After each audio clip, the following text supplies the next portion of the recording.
Chapter 61, Lucian's Fierce Defense. "Someone's tampered with that bludger," Fred shouted over the roar of the crowd. "It won't leave Harry alone, and it never went after anyone else all game.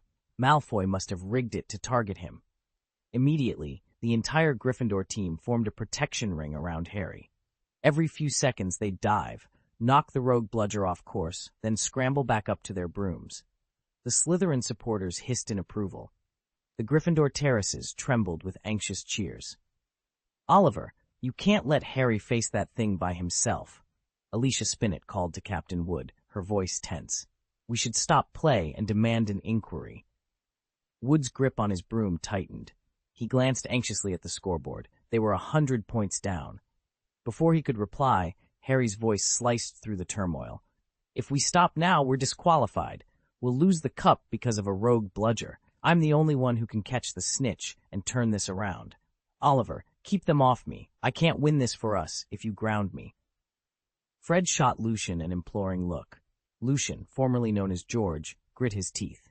He knew Harry was right about the points, but letting Harry get beaten unconscious wasn't an option either. "No!"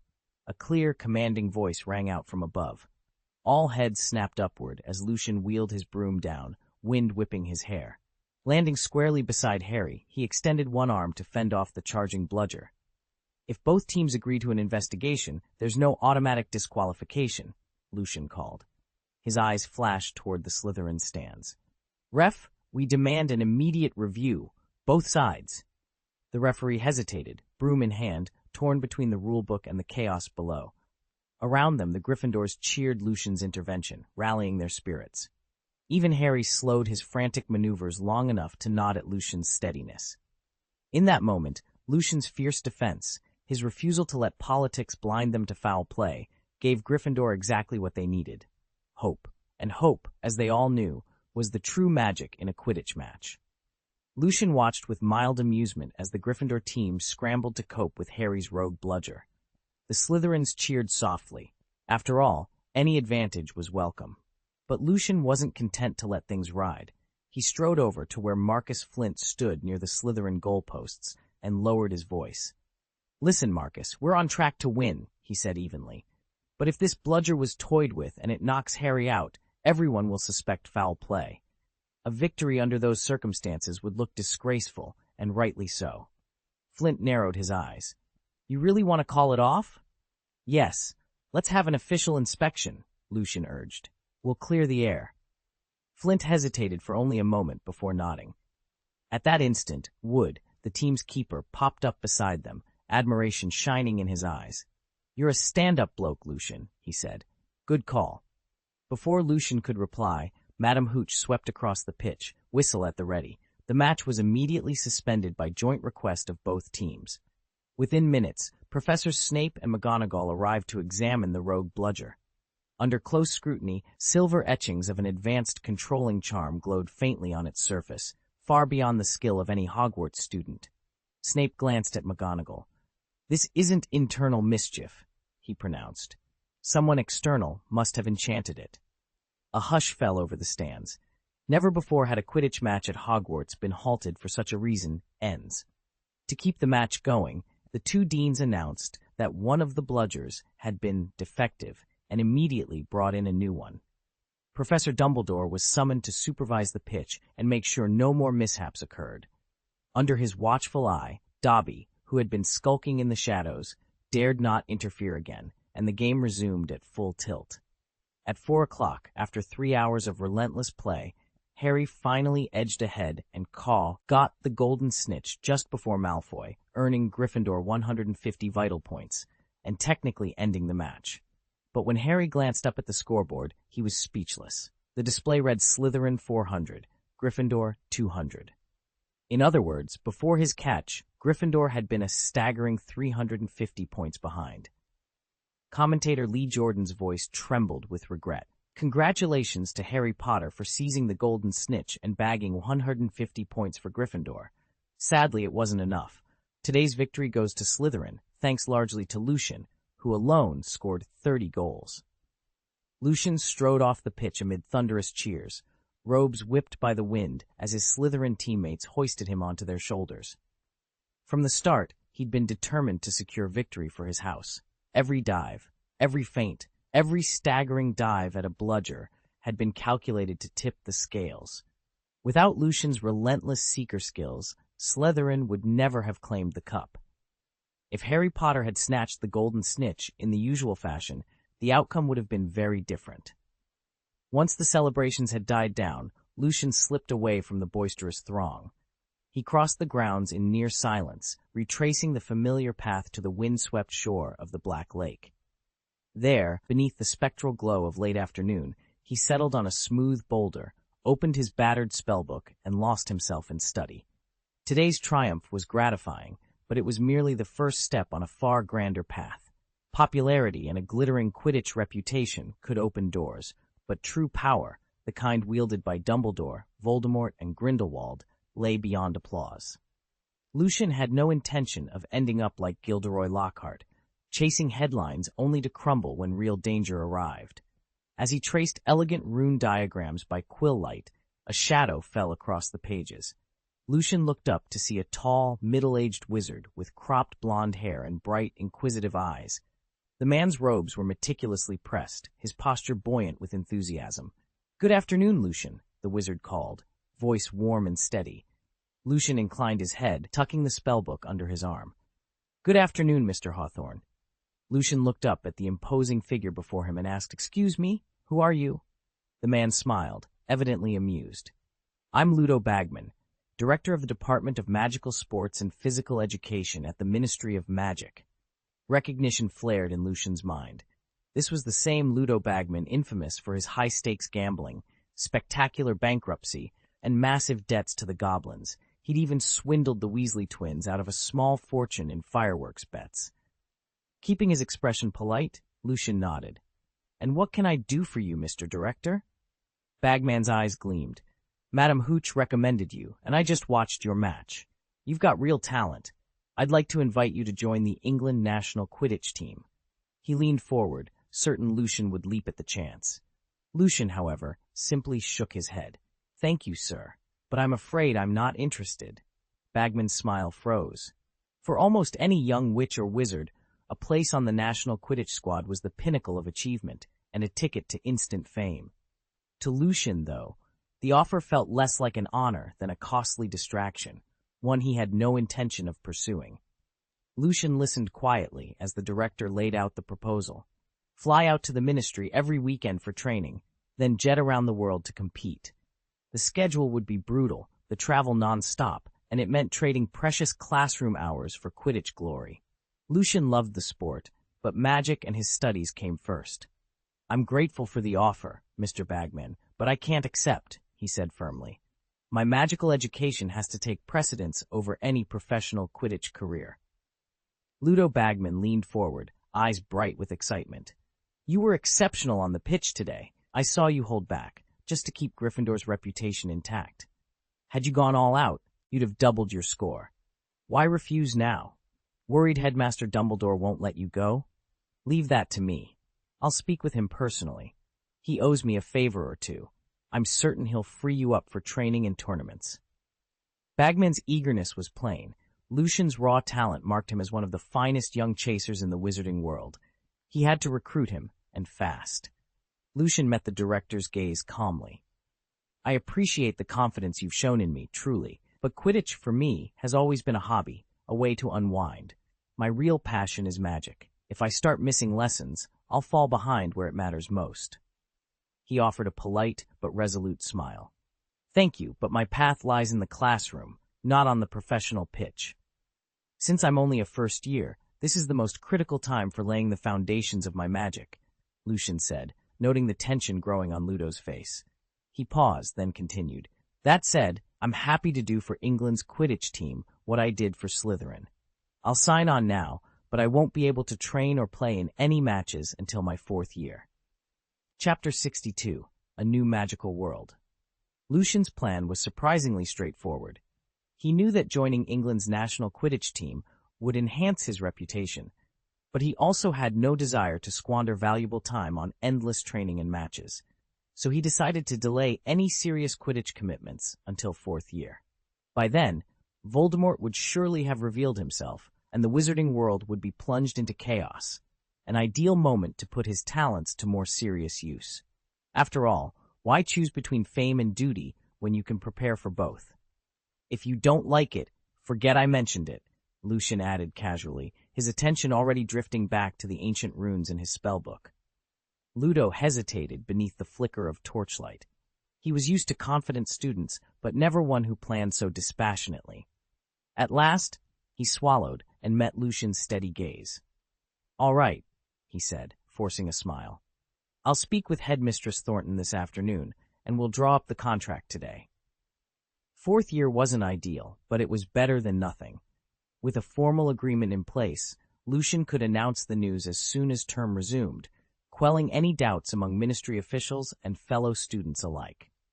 The next morning, as the Great Hall buzzed with sleepy greetings, owls swooped in to deliver the first batch of post.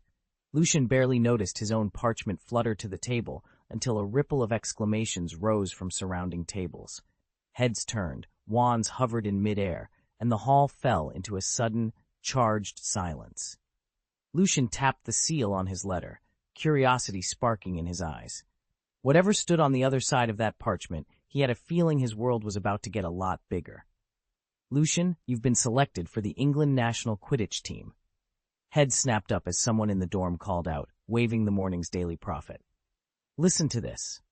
The director of the Ministry of Magic's Department of Sports and Physical Education has uncovered a rare Quidditch genius at Hogwarts. In his very first-year match, he scored 30 goals, surpassing even Victor Krum of the Bulgarian national squad. Lucian, that has to be you. And check the back page," another student added, flipping through the broadsheet. "There's a photo of you standing with Ludo Bagman, Professor Snape, and Headmaster Dumbledore." Word spread like wildfire. By the time Lucian reached the Great Hall, every table buzzed with the news. Hogwarts students, especially those who never missed an issue of the Prophet, bombarded him with excited questions and congratulations. After what felt like a relentless barrage of inquiries, Lucian finally extricated himself and slipped away. He made a mental note. Thank Merlin, it was Sunday. If classes had been in session, he might still be answering questions.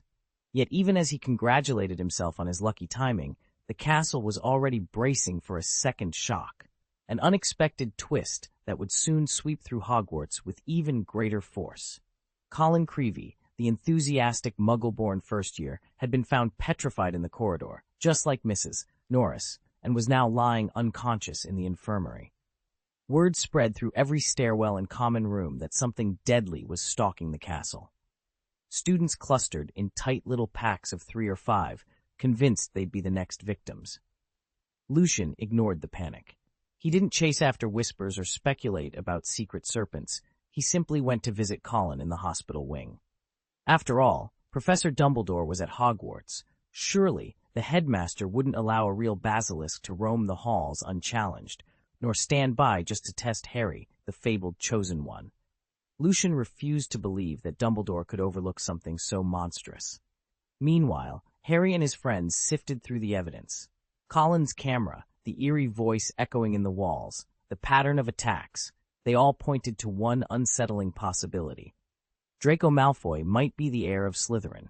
Determined to protect the other Muggle-born students, Hermione retreated to Moaning Myrtle's bathroom and set about brewing a fresh batch of polyjuice potion. Lucian chose a different course. He returned to his textbooks and practiced his spells, convinced that mastering his magic was the best way to face whatever came next. By the second week of December, the corridors of Hogwarts were already humming with talk of the holiday break.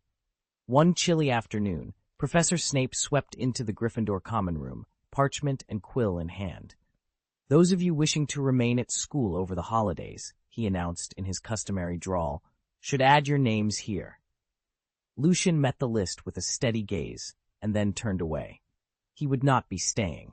In fact, he had made other plans weeks ago. He was headed straight back to Diagon Alley to refine his wand-making skills under Mr. Ollivander himself. For the past term, Lucian had spent every spare hour in the library, devouring every text he could find on wand lore. He'd puzzled over wood core temperaments, flexibilities, and the arcane rituals of wandcraft. But without a master wandmaker to guide him, many secrets remained just out of reach. Hogwarts simply didn't have a professor versed in these finer points, and Lucian was determined not to wait another year. Besides, in the competitive world he straddled, where mutants and sorcerers clashed at a moment's notice, a wand hastily waved was almost useless. Spellcasting by mere gestures was simply too slow. Battles were over in heartbeats. A properly balanced, master-crafted wand was Lucian's only hope of unleashing his full power. So when the list circulated, Lucian left it blank. He'd pay whatever extra tuition Mr. Ollivander asked. Come Christmas morning, he'd be in that dusty shop on Diagon Alley, molding his first true wand. That night, before he set off, he slipped into the gym's mutant combat simulation room to practice. His goal: perfect the freezing curse, learning its precise wand movements until they were second nature. Little did he know that this routine training session would lead to an unexpected and possibly perilous turn of events. Lucian's body convulsed as a sharp, all-too-familiar pain seared through him. Torn apart again? He wondered, gritting his teeth. When the agony finally ebbed away, he discovered, rather than darkness, a fresh vantage point unfolding before him. He drew in a steadying breath. He'd always suspected his soul-splitting ability wasn't a one-time trick. Now, at last, he could examine this new fragment of himself and the world it inhabited. Memory fragments from the past 6 years cascaded through his mind. His current host, he realized, wasn't human at all, but a cat, a very extraordinary cat. Its fur was the color of burnished gold, so dense and lustrous that at first glance it looked like a tiny, leonine creature. This was Jinjin. 6 years earlier, deep in a verdant forest, Jinjin had hatched from a gleaming egg. Yes, an egg, for this species was born by incubation rather than live birth. The moment it broke free from its shell, it unlocked its innate gift, the magic of wings. Golden feathery shapes sprouted from its sides, carrying it into the sky, where it soared above the treetops, mastering flight as effortlessly as any bird. With its newfound power and keen intelligence, Jinjin thrived in the wild. Lucian peered through Jinjin's eyes now, keen amber orbs scanning the forest canopy, while the cat's lithe body flexed beneath him. A thrill of discovery ran through him. 6 years in this form, and endless possibilities lay ahead. He took a silent vow. This time, he would make every moment count. Lucian never knew his parents. He first came to that realization when he was only 3 years old enough to understand that something was missing. Driven by a single burning question, who am I? He summoned his courage, left the safety of the forest that had been his home, and stepped out into the wider world. That marked the beginning of his adventure. For the next 3 years, Lucian wandered across the Tay land, gathering scraps of information and piecing together his surroundings. He came to learn that he lived in a realm called Aslant, a human-ruled world overflowing with magic. In every town and village, magic was woven into daily life. Shopkeepers sold enchanted trinkets in bustling marketplaces, farmers used simple spells to coax better harvests, and even common folk, those who had never studied as wizards, relied on glowing amulets or floating lanterns to ease their chores. But magic's true masters were the wizards, individuals trained to command spells both delicate and destructive. These spellcasters organized themselves into guilds scattered throughout Aslant's cities. In Lucian's eyes, a wizard guild was much like a mercenary company. Members took on assignments, escorting merchants through bandit-infested roads, hunting down dangerous beasts, or uncovering lost artifacts, and earned their keep in coin or favor. The only difference was that every mercenary in these guilds wielded magic rather than sword and shield. Each guild operated independently, boasting its own hierarchy, specialties, and reputation. Some were small and specialized, known for precision charms or healing rituals. Others were vast, fielding dozens of high-ranking wizards capable of earth-shaking feats. During his travels, Lucian overheard more than one tavern rumor about a guild in the kingdom of Fiora called Fairy Tale. Whispers said it was among Fiora's most formidable guilds, brave, unruly, and unrivaled in power. As Lucian tightened the straps on his pack and gazed toward the horizon, he knew he had a new destination. Whether meeting allies or making enemies, he would find his answers, and maybe even his destiny, with Fairy Tale. Among the escort's ranks was a formidable wizard known only as the Fire Dragon, and at his side flew a remarkable talking cat named Harpy. Jinjin, himself a rare feline-like being, suspected Harpy might share his mysterious heritage. Convinced that only Harpy could shed light on his origins, Jinjin set out for Magnolia City, home of the famed Fairy Tale Guild. But Magnolia's streets were crawling with agents of the Dark Guild, and before he could find Harpy, they ambushed him. Determined not to become their pet, Jinjin fought with every ounce of strength and fell to their blades. In that final moment, something extraordinary happened. A splinter of Lucian's fractured soul, Lucian, the young mage whose spirit had been torn in 2 days before, slipped into Jinjin's vacant body. The fallen cat stirred, now host to Lucian's reclaimed consciousness. Thus Lucian awoke within Jinjin's form, 2 souls sharing one body, ready to face whatever dangers lay ahead. Chapter 63, Lucian versus the Dark Mage. This world is incredible, Lucian breathed, gazing around in awe. At first he'd been uneasy, worried that his new clone might materialize as a cat instead of a human, but after tapping into Jinjin's memories and learning how magic permeates every corner of this realm, his doubts vanished. A world so deeply rooted in magic must boast a sophisticated system, exactly the kind of place he needed to grow stronger. Fairy tale. The name tugged at his mind, but he couldn't place it. Had he heard it before? Lucian closed his eyes and sifted through the remnants of his former life. The first universe he'd visited belonged to Marvel's comics and films. The second had been the world of Hogwarts in novels and movies. Surely this third realm was also a piece of fiction from his original world, one he'd simply overlooked. Born in the 1980s, he'd spent childhood evenings in front of a black and white TV. Somewhere in all those channels, he must have caught the name Fairy Tale. Now, that faint imprint was guiding him toward a new and potentially perilous adventure. Lucian's tastes in movies had shifted over the years. Back in school, he devoured every kung fu and martial arts classic he could find. Once he'd entered the workforce, he gravitated toward big-budget Hollywood blockbusters. With a heavy course load and then a demanding job, he simply didn't have time to keep up with every new release. He sometimes regretted not knowing every plot twist in advance, but that unfamiliarity proved an asset. It kept him adaptable. When the odds were in his favor, he seized the advantage. When they weren't, he refused to back down. Combined with his extraordinary blend of inherited gifts, magic, magnetism, psychic talent, it was more than enough. Flaw dimension. Lucian's cat-like claws extended as he spoke the spell. Within seconds, the leaf drifting before him solidified into a blade as thin and razor-sharp as a cicada's wing. In his feline form, steeped in wizard blood, his magical power surged to levels no ordinary cat could hope to match. He narrowed his eyes, flicked his wrist, and the gleaming blade leapt into the air. Invisible forces guided it in a perfect arc above his head, and with a soft hiss, it sliced clean through the heavy branch overhead. Splinters rained down as the 2 halves of the trunk dropped to the ground. Lucian caught the falling blade as it floated back to him, suspended by his will alone. Branch and leaf lay broken in his wake, and beyond them, the path ahead lay open. He sheathed his clawed hand, a faint smile crossing his whiskered muzzle. Whatever came next, he was ready.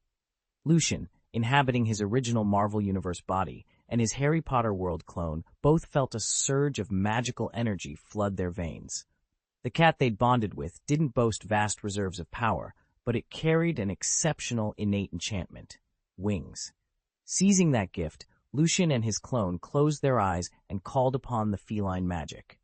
In an instant, a magnificent pair of ivory wings sprouted from each of their backs, unfolding like storm clouds against the sky. Any onlooker would have sworn an angel had descended. With a single powerful beat, they lifted effortlessly off the ground. Gone were the days of relying on magnetized boots and levitating slowly on metal plates. Now they sliced through the air at breakneck speed, twisting and banking with razor-sharp precision. High-speed flight granted them total air superiority, a transformation in combat capability that would prove as breathtaking as their newfound wings. Now that I've taken over your body, I'll make them pay. Lucian's feline form rippled as he stretched out obsidian wings. With a powerful thrust, he launched himself into the sky, eyes scanning the horizon for the 3 rogue mages who'd murdered Jin Jin. They'd all belonged to the Black Wizard Guild, an unlicensed underground cabal notorious for kidnapping, robbery, and assassination. Despite their reputation, these 3 were far from master-level wizards. Had Jin Jin not been caught critically low on mana, he might have kept flying long enough to turn the tables on them. But Lucian had nothing to fear. His inherited bloodline magic let him stay aloft indefinitely. He could soar 24 hours straight without so much as a wink of sleep. Combined with his other magical and supernatural gifts, he could overwhelm these petty criminals or, if the tide turned, vanish without a trace. Avenge Jin Jin was important, but so was making some coin. Across every realm, Lucian had known, money was the universal currency of power, and he intended to claim as much of it as he could. Lucian had scraped together a small fortune by foraging for rare magic herbs in the wild, only to have every coin snatched away by 3 black-robed magicians. Furious and determined, he tracked them through the forest until, half an hour later, he spotted them sprawled on a grassy knoll, feasting on freshly grilled fish. He resisted the urge to charge in headlong. Instead, Lucian hovered briefly above the treetops, then touched down on a soft patch of moss a dozen feet from his quarry. He drew in a steadying breath and reviewed what he knew of his foes. One wielded garment transformation magic, twisting cloth into swords and shields for savage close combat. Another specialized in fire spells, raining scorching bolts from afar. The third commanded the winds, whipping currents into binding coils. No sooner had Lucian landed than the wind mage struck. A sudden gale snatched at his limbs, yanking him off balance and pinning him to the forest floor. He snarled, gritting his teeth. "Flaw dimension!" In an instant, the ground beneath him shimmered, and he vanished from the wind's grasp, reappearing a few yards to the right, free of its binding embrace. He didn't hesitate. "Oolong! Out of the hole!" he barked, and a cloud of inky mist erupted from his hands. From the smoky gloom, hundreds of venomous snakes materialized, their scales gleaming as they slithered toward the 3 magicians. Before they could recover, Lucian swept his arm in a grand arc. Foliage transmutation. Nearby leaves and twigs quivered, then hardened into a deadly flurry of razor wires, steel needles, and jagged blades that hovered in midair like a metallic storm. The black magicians leapt to their feet, eyes widening in shock as serpents and flying blades converged on them. A predatory grin curved Lucian's lips. This was his chance to reclaim every stolen coin and then some. Lucian spotted the 3 black-robed wizards rising from their hiding place and preparing to move on. Seizing the moment, he launched a surprise strike. His first target was the Wind Mage, the only one capable of disrupting his magnetic steel needles in flight. With a barely perceptible motion, Lucian sent a single needle soaring toward the unsuspecting wizard. It slipped through the ear, pierced straight into the brain, and twisted mercilessly. The Wind Mage crumpled to the ground without a sound. That swift kill threw the remaining pair into high alert. Lucian forced another needle toward them, but the melee specialist reacted instantly, summoning twin spectral swords that snapped the projectile aside. "Who dares attack Deathfang's own?" the swordsman growled. "The man's power. It's unlike anything we've faced," the other wizard hissed. Lucian hovered at the forest's edge, goading them into the open. With his refined magnetic control, he could hurl scores of steel needles at impossible speeds, strikes no ordinary foe could hope to dodge. Now, far from cover, the 2 dark wizards realized how grave their mistake had been. The melee black wizard wasn't just any close-quarters fighter. Magic had amplified his strength, speed, and reflexes well beyond human norms.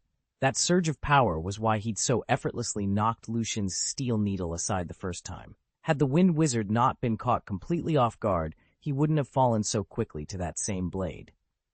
"It's you, the cat, still breathing?" The melee wizard snarled as Lucian materialized before him. He'd been sure he'd impale Alad the golden-furred sorcerer, yet here he stood, alive and unbowed. Lucian gave no answer.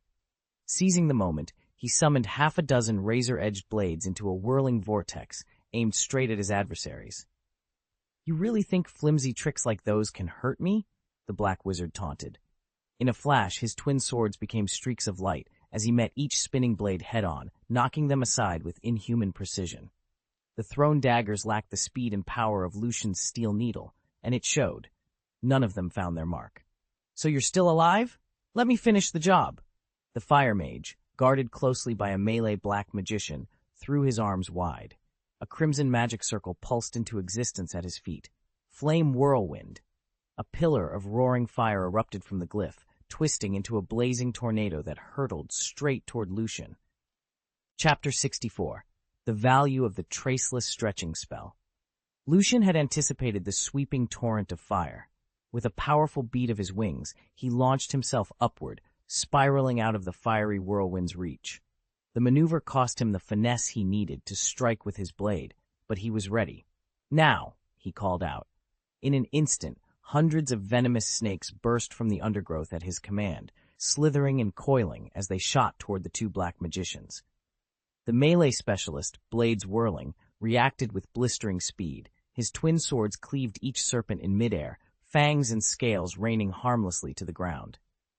Beside him, the fire wielder spun his flaming vortex around to cage the serpents in its burning maw. Still, one viper wriggled free and sank its fangs into the mage's forearm. Within seconds, paralysis spread through his veins. His once roaring inferno sputtered.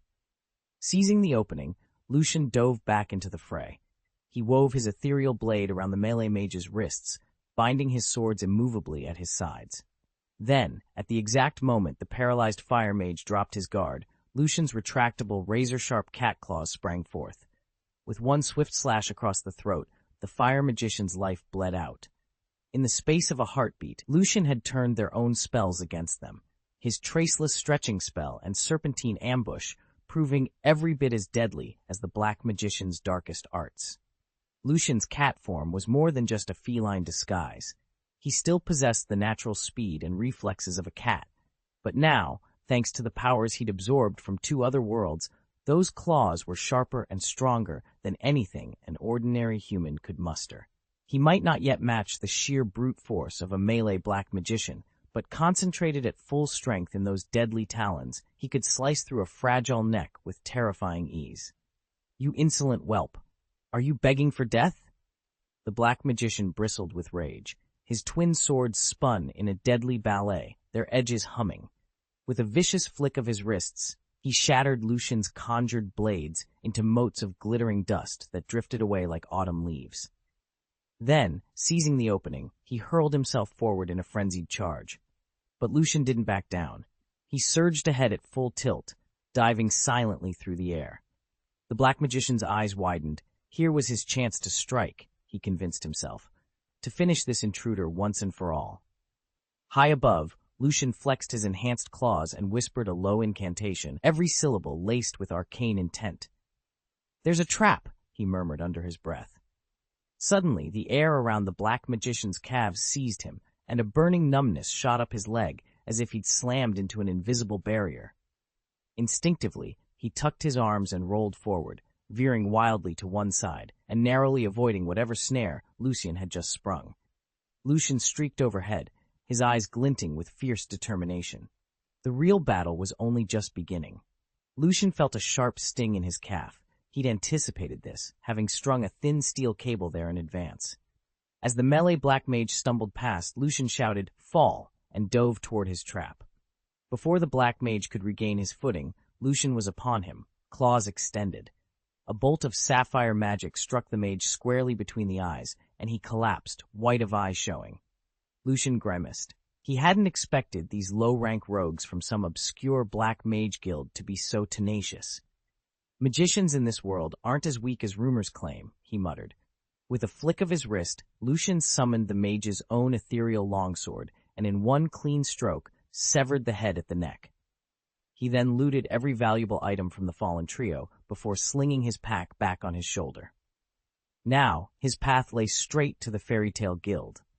Not to investigate his origins, as Jin Jin had done, but to seek membership in the kingdom's greatest guild and learn magic through, that would truly sharpen his skills.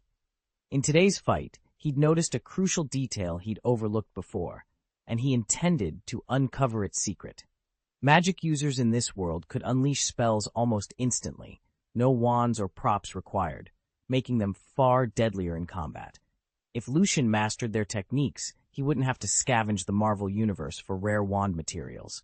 He could rely entirely on this world's magic to bolster his fighting prowess. The next morning, he spotted a sprawling metropolis on the horizon. Magnolia City, he murmured, recalling tales of the famous fairy tale guild.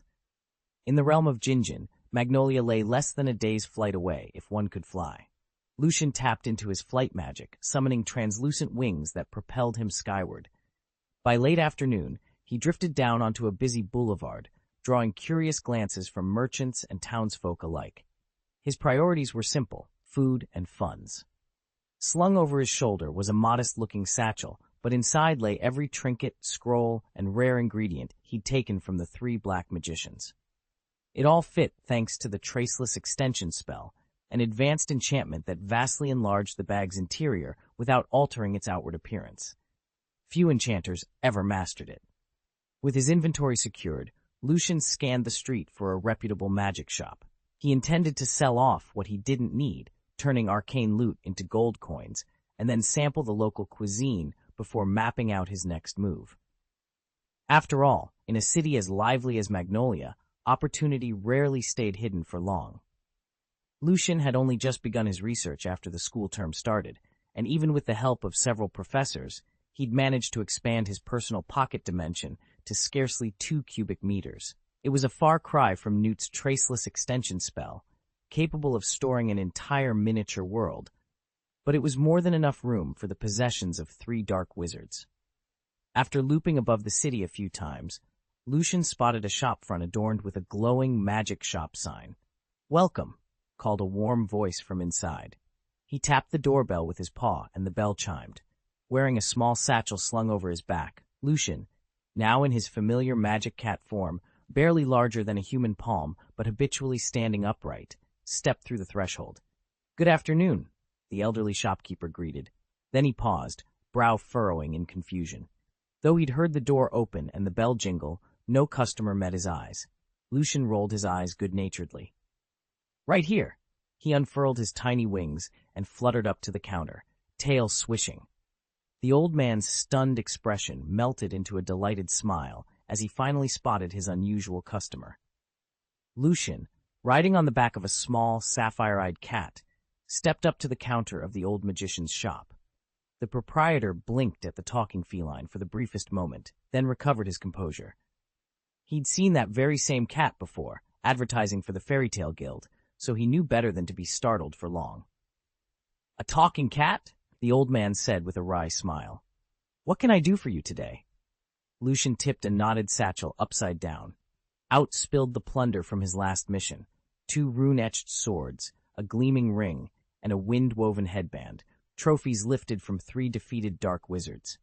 The shopkeeper produced a curious instrument, part magnifying glass, part crystal orb, let a faint magic circle shimmer into being, and set to work appraising each item in turn. "Here we have 2 low-tier swords inscribed with acceleration runes, 1,500 jewels apiece. This ring amplifies fire magic, 1,000 jewels, and this headband channels wind spells, 1,200 jewels. He tapped a ledger with kindly eyes. "All told, I can offer you 10,000 jewels for the lot." Lucian's ears twitched. 10,000? I've seen that headband sell for 6,000 on its own. He glanced at the cat, then back at the shopkeeper, weighing his next move. "Isn't that a bit steep?" Lucian flicked his tail and tapped the glass counter, indicating the headband displayed alongside the one on the table. Even if it was second-hand, the price for a simple magic item like that felt excessive. The old shopkeeper only smiled. "Market's slow these days," he replied. "That's as low as I can go." Lucian's brow furrowed, but he said nothing until the shopkeeper's gaze drifted to the small satchel at Lucian's side. "However," the old man continued, uncapping a grin, "if you're willing to sell me that pouch, I'll give you 150,000 gold." Lucian stiffened. The other items in the shop, mundane charms and low-level trinkets, barely fetched a few hundred coins. But this satchel wasn't ordinary. It was a prized spatial artifact, capable of holding far more inside than its outward dimensions suggested. At 150,000 gold, the shopkeeper stood to make a fortune. He could easily turn it around for 300, maybe even 400,000 if he found the right buyer. Space magic items were among the most coveted on the market. Only magicians born with spatial affinities could weave their own pocket dimensions. Everybody else had to rely on crafted vessels. Nobles and affluent merchants paid handsomely for even modest storage artifacts. Lucian knew exactly how valuable his little pouch was, too valuable to give away lightly. Yet the shopkeeper's offer lay before him, tempting and generous. Silence settled between them as Lucian weighed his options. The headbands were replaceable, his satchel was not. Chapter 65. Feng Yong's Glasses. 150,000? Lucian's eyes went wide. He hadn't expected the 2-square-meter pocket he'd created with the traceless stretching spell to sell for 150,000 gold coins in a single magic shop. That wasn't a small sum in this world. Most enchanted items there rarely fetched more than 50,000, and few ever reached 100,000. With 150,000 coins, an ordinary person could live comfortably for years. He paused to calculate. If he were willing, he could produce and sell hundreds of these small pocket dimensions every day. His newly assumed identity would never again worry about money. Yet, as tempting as unlimited wealth sounded, Lucian shook his head. Scarcity is what gives an item its value. Flooding the market would drive the price down and almost certainly invite suspicion. No, once he had amassed enough funds, his priority would be mastering magic. It was astonishing that a single spell from the Harry Potter grimoire, the traceless stretching spell, could so effortlessly pave the way toward financial freedom. Now, with this unexpected windfall, Lucian could devote himself wholly to his true goal, becoming a formidable wizard. Lucian rolled his eyes as he lifted the small wrapped bundle from the counter. 200,000. I won't take a yuan less. The old shopkeeper didn't hesitate. He reached under the counter, pulled out a little wooden box, and flipped open the lid. With practiced fingers, he counted a thick stack of bills, then slid them across to Lucian. 200,000 exactly. I'll throw in another 12,000 on top. Consider it a thank you. Lucian felt a thrill at the pure profit he'd just made. Even at 200,000, the parcel had cost him far less. Yet he feigned a pout. Not even a tiny bit off my original price? The shopkeeper, an elderly man with a shock of white hair, shrugged. All right. If you buy anything else in my store today, I'll knock 20% off. That's my final offer. Lucian tucked the cash into his coat, dropped the bundle onto the counter, and began to browse the cramped aisles. The magic emporium wasn't large, but its shelves groaned under an astonishing array of enchanted curiosities. Lucian slipped into the dimly lit emporium, his paws clicking softly on the polished wooden floor. Shelves and racks crammed every wall, displaying enchanted daggers that glowed with frost, swords crackling with lightning, and suits of armor embossed with runes. Glass cases held bundles of basic spell scrolls, stacks of introductory magic manuals, and the latest issues of arcane periodicals.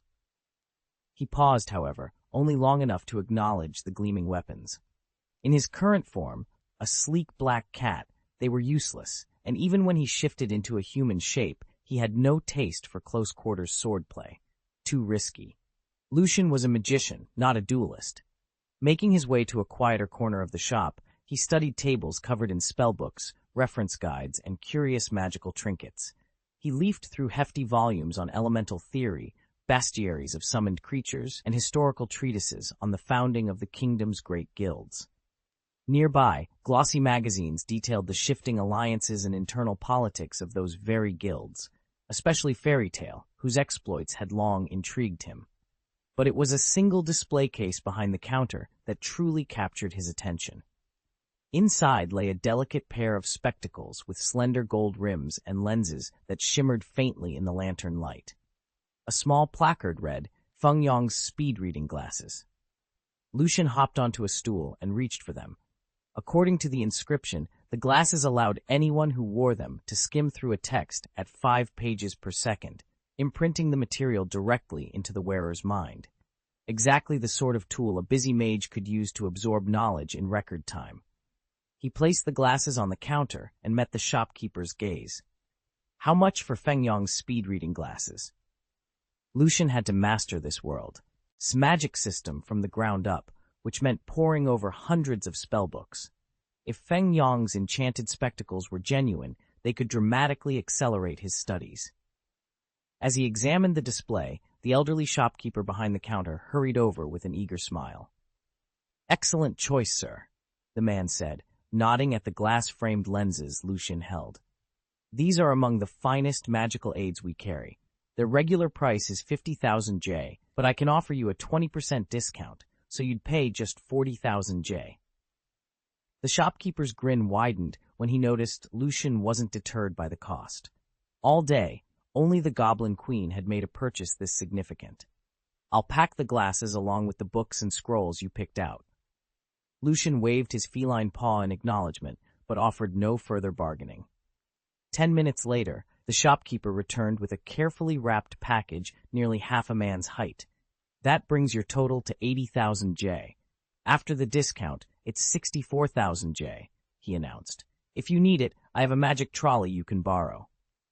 "I'm fine," Lucian said, waving off the offer. He settled the payment, then whispered a simple levitation charm. The bundle lifted gently into the air. Lucian unfurled his wings, wrapped his tail around the hovering parcel, and strode out of the shop, ready to begin his rigorous study of magic. Lucian strolled through the bustling market district in his new cat form, drawing nothing more than a few curious glances from the townspeople. In this world, a talking feline wasn't unheard of.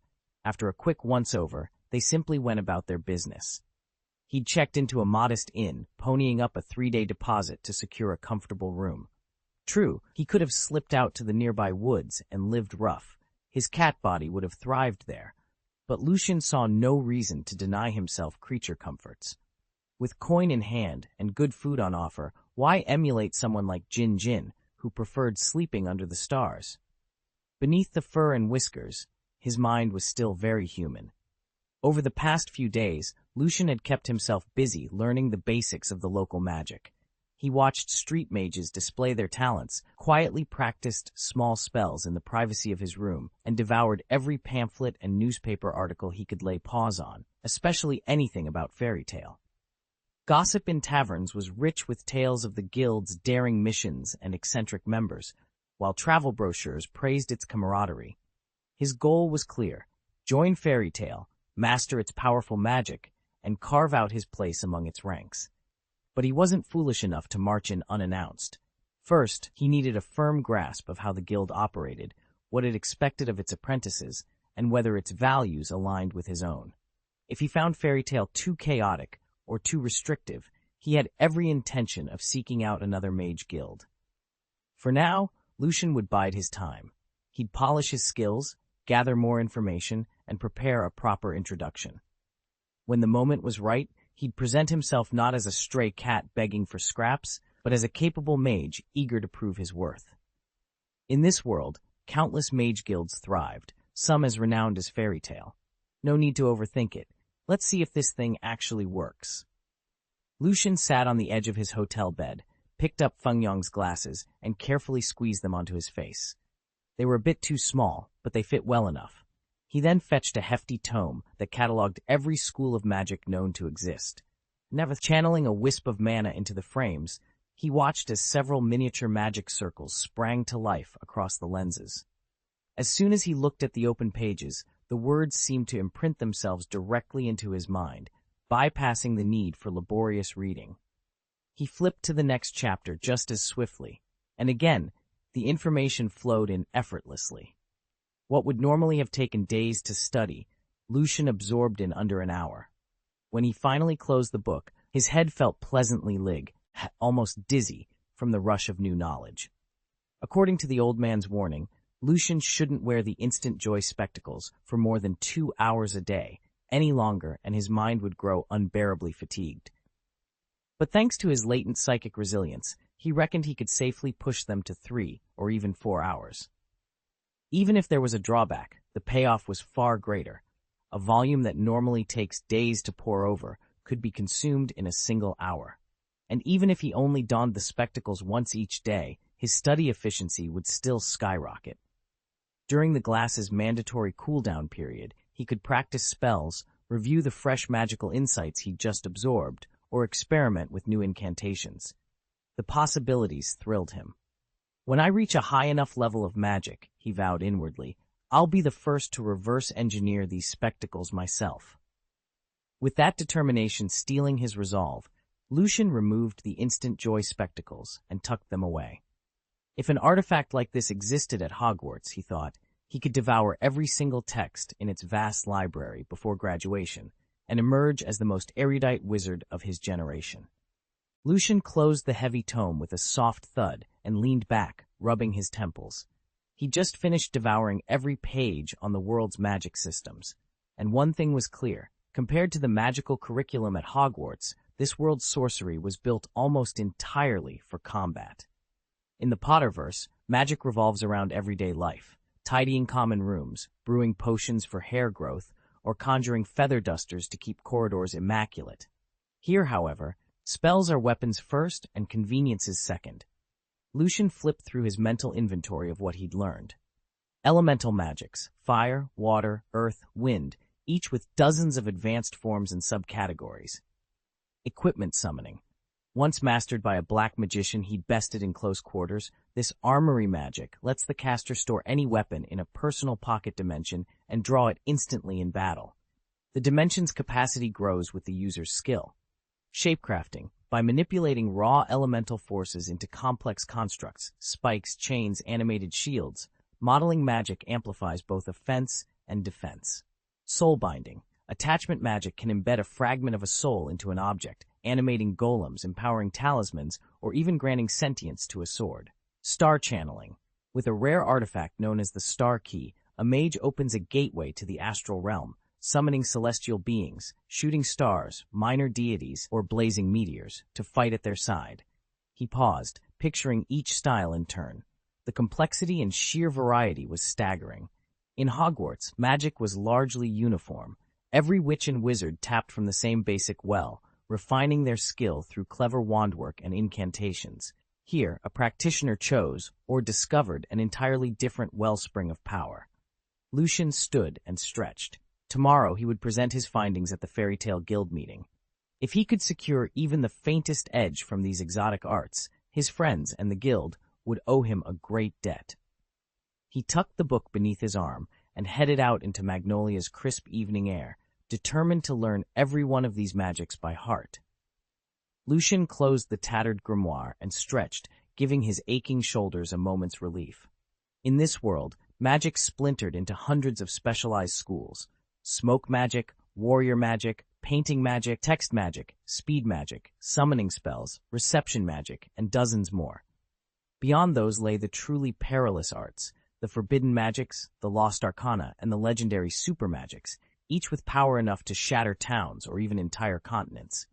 At its core, every spell fell into one of two systems.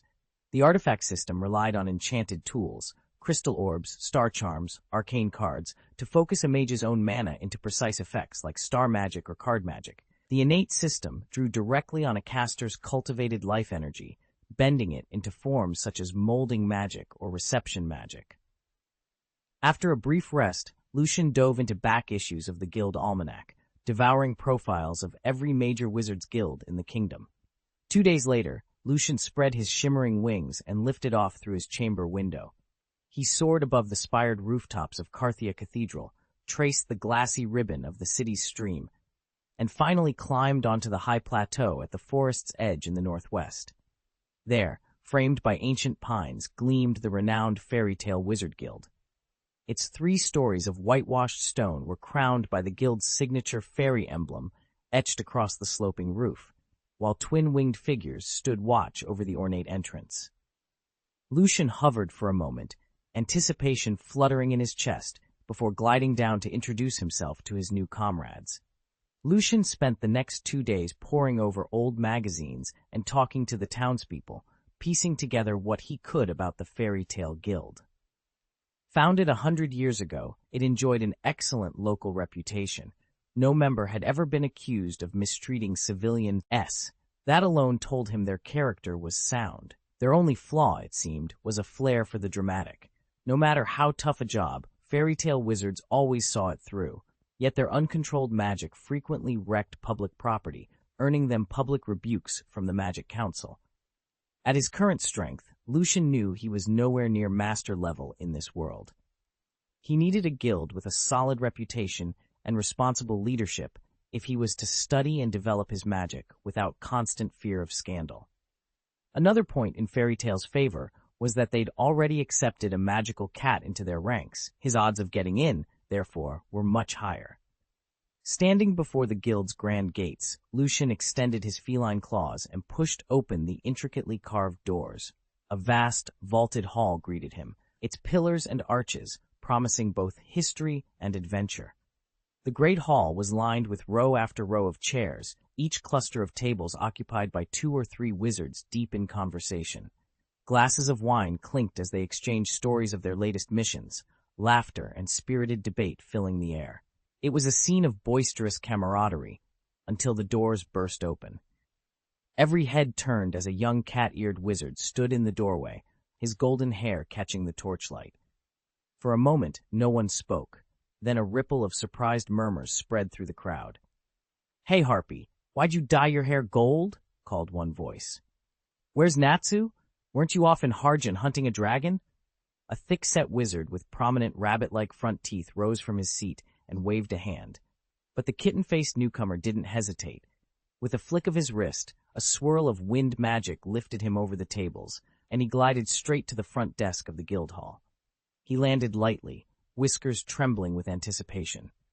Then he spoke, his voice ringing clear. "I'm not a harpy. My name is Lucian. I've come to join the Fairy Tale Guild. What must I do?" A woman perched behind the desk. She wore a bright blue bikini top and flared bell-bottom trousers, blinked at him in surprise. Before anyone could answer, she reached for the massive wine keg beside her, thick enough to match 3 men hugging it, and drained almost half its contents in one long pull. Lucian's whiskers quivered at the audacious display. "Interesting," she said, placing the barrel on its stand with a thud. Wiping her mouth, she studied him. "You're definitely not a harpy. You've got spark, something far sharper." She leaned back and grinned. "All right, Lucian of the Golden Mane. Let's see what you've got. First, tell me your magic affinity." Lucian had never seen anyone drink like that before, knocking back mug after mug with reckless abandon. A grizzled wizard at the bar teased the harpy bartender. "Kana, if you tease him anymore, you'll make the harpy sad." Just then, a kind-faced woman in a scarlet dress rose from behind the counter. Her bright smile and graceful poise drew Lucian's attention. "To join our guild, you'll need the president's approval," she said warmly. "Please wait here. I'll fetch him right away." "Thank you," Lucian replied, inclining his head politely. He eased onto a round stool at the front of the bar. His eyes lingered on the woman, fair-skinned, white-haired, and almost impossibly sweet-looking. He recognized her from every wizarding magazine in the kingdom. Mira Jane, Fairy Tale's beloved signature girl, who had graced the cover of Weekly Sorcerer more times than anyone else. Rumor held that she wasn't a combat powerhouse. Her true strength was never mentioned in print, but her popularity was undeniable. The other guild members, having realized Lucian wasn't the half-bird harpy they'd joked about, and overhearing his declaration that he wished to join Fairy Tale, chuckled among themselves. Lucian, however, wasn't simply biding his time. He quietly retrieved the sealed parchment from his satchel, straightened it carefully, and reviewed his credentials one last time. Above him, footsteps sounded on the stairs as Ember, Irajane, went to summon the guild president, and the warm glow of the tavern lanterns flickered across the polished wood of the counter.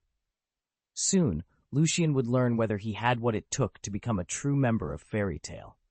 Lucian's eyes swept across the great hall, instantly recognizing the famous mages he'd only ever read about in magic journals.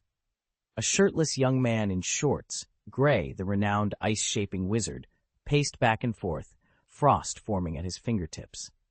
Nearby, Rocky, the acclaimed possession mage, laughed flirtatiously with 2 beautiful enchantresses. Towering over them stood Elfman, nicknamed Beastarm, his white hair flowing around his broad shoulders as he readied himself to absorb any incoming spell. Noticeably absent were Natsu Dragneel, the fire dragon slayer, and his cheerful feline companion Happy. Gossip whispered that they'd set off for Harjan in search of dragons. Dragons? Lucian frowned. According to every volume of magic history he'd studied, dragons had been extinct for centuries, creatures of legend whose intelligence surpassed even humans, whose draconic magic once dominated the world. Ancient tomes claimed these mighty beasts had ruled until, for reasons lost to time, they all but vanished, leaving humanity to inherit their realm. And yet, here were skilled mages chasing rumors of living dragons in Harjan, as if the ancient legends were suddenly coming to life. Lucian studied the dragons in the Harry Potter world with a critical eye. They were undoubtedly powerful, but hardly intelligent. No more than gigantic, fire-breathing lizards with scales as their only armor. He scanned the guild hall, noticing several empty seats. A handful of S-class wizards were still missing from the lineup. According to the latest issue of Mage's Gazette, this kingdom's magical hierarchy crowned the 10 holy sages at the pinnacle. Directly beneath them sat the S-class wizards, among whom several fairy tale members proudly held titles. Lucian had hoped to see more of their top operatives back from the last mission. Their absence left him with an uneasy knot in his stomach. Just then, the guild's front doors slammed open with a thunderous crack. "We're back!" came a familiar shout that echoed off the stone walls. Through the entrance strode a boy whose short, cherry-red hair was tousled from travel. His heavy-lidded eyes glowed with excitement, and a scarf fluttered around his neck. At his side bounced a small sky-blue cat, lugging a tattered satchel in its jaws. Bringing up the rear was a striking girl, tall and lithe, her long golden hair catching every stray shaft of light. Lucian allowed himself a small, relieved smile. Fairy tale had returned. Chapter 67, Giant Magic. Welcome back. The moment Lucian swung open the guildhouse doors, a wave of cheers erupted around him. Tables were cleared, glasses raised. Everyone in Fairy Tale knew that a returnee worth their salt always had a tale to tell. A rabbit-toothed wizard with a wide grin bounded forward, clearly mistaking Lucian for the guild's famed fire mage. "Natsu, I heard you pulled off another spectacular stunt in Harugion," he crowed. He never finished his sentence. In the next heartbeat, a massive boot shot out of nowhere and connected smack in the middle of the wizard's face. With a startled yelp, the wizard flew backward, scattering chairs and bowling over half a dozen bystanders. "The intel you sold me on the fire dragon was false," growled the newcomer, his voice low and furious. "Good grief, did you see that speed? And that strength?" Someone muttered, eyes wide. "Isn't he supposed to be a flame mage? How can he move like that?" Lucian, perched on a stool behind the front desk, watched in silence, brow furrowed. The young man who just defended him so effortlessly had a fiery shock of hair, a fierce glare, and, most tellingly, a little magical cat at his side, just like Lucian's own companion. Could this be the real Natsu Dragneel, Fairy Tale's legendary fire dragon, master of flame magic? Or was Lucian witnessing something even more astonishing than the rumors had ever hinted? Natsu burst through the doorway like a cannon shot, his form blurring in and out of sight as he closed the distance to the rabbit-toothed wizard in an instant. The moment his boot connected with the wizard's side, the impact reverberated through the floorboards, far stronger than the kick the melee black mage had delivered before Natsu finished him off. The rabbit-toothed wizard staggered back, eyes wide. He'd heard of Fairy Tale's legendary fire dragon, but to feel that raw power firsthand, it was nothing like any ordinary spellcaster. He muttered under his breath, as expected of Fairy Tale's famed mage, he truly isn't like the rest. Watching from the shadows, Lucian allowed himself a small, excited smile. So this was Natsu Dragneel's strength. If even an S-class mage could seemingly shatter floorboards with a single blow, then the ceiling for magic here was higher than he'd feared. And if celestial spirit mages, the very pinnacle of power, were even stronger still, it meant this world held real potential for someone like him. No, seriously, how was I supposed to know the intel was bogus? The rabbit-toothed wizard's voice cut through Lucian's thoughts. In one fluid motion, the wizard yanked himself up through a hidden trapdoor in the floor, his robe swirling like a dark cloud as he stared daggers at Natsu. "I only passed along what I'd heard. You want to fight, Natsu? Fine, I'll give you one." With that challenge ringing in the chamber, the rabbit-toothed wizard launched himself at Natsu, ready to unleash whatever dark magic he had left. Lucian braced himself. This was going to be one spectacular showdown.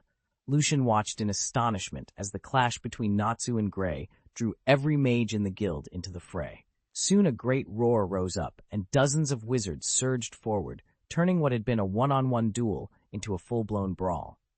To his surprise, few of them bothered casting spells. Instead, they grappled and swung at each other with nothing but raw muscle and sheer recklessness. Even so, they showed no real fear of injury.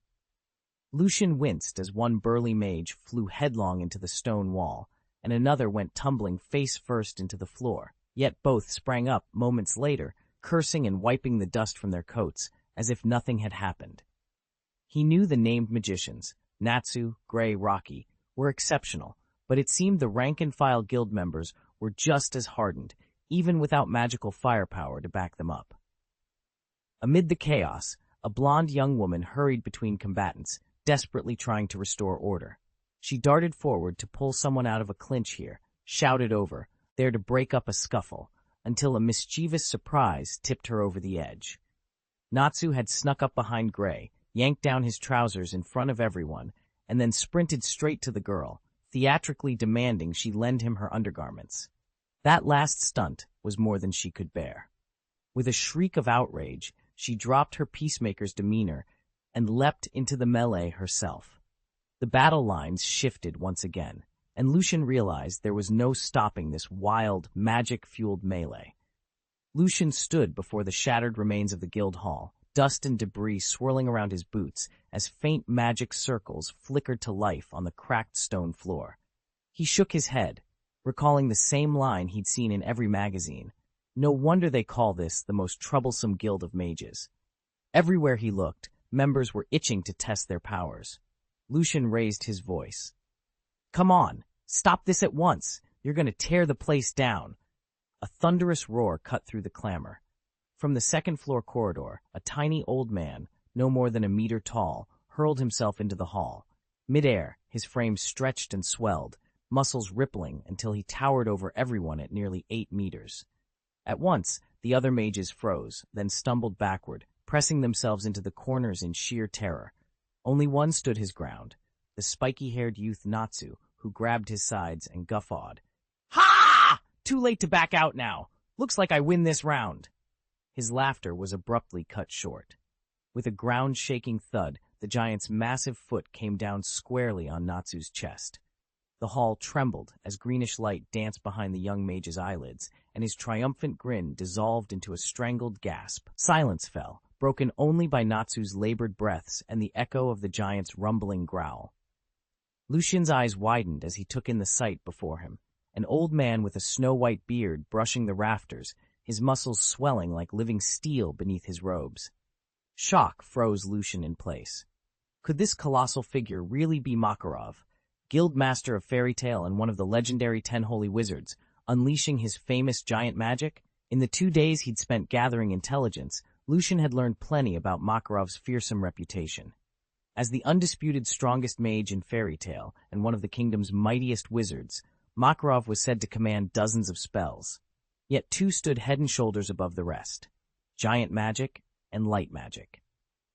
Giant magic, he recalled, allowed a mage to enlarge any part of their body, or even their entire form, not just in appearance but in raw power, boosting strength and resilience in tandem.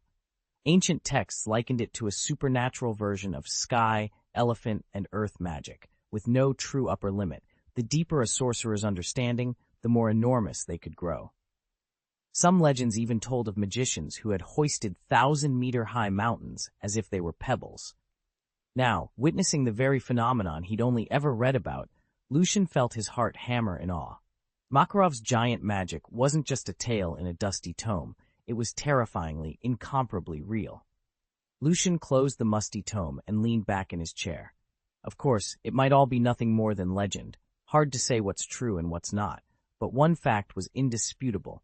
The giant's magic had to be incredibly powerful. If it weren't, Makarov wouldn't rank among the 10 holy wizards, and the wizards of fairy tale wouldn't have scrambled to conceal themselves so swiftly.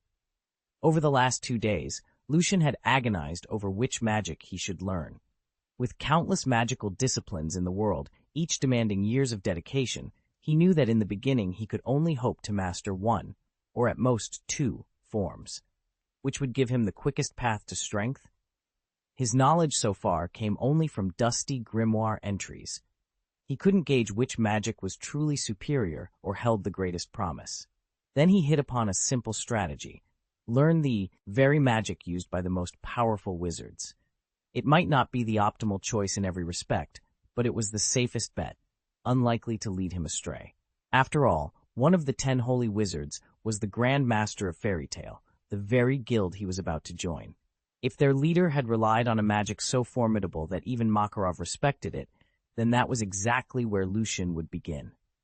Lucian's choice was inevitable.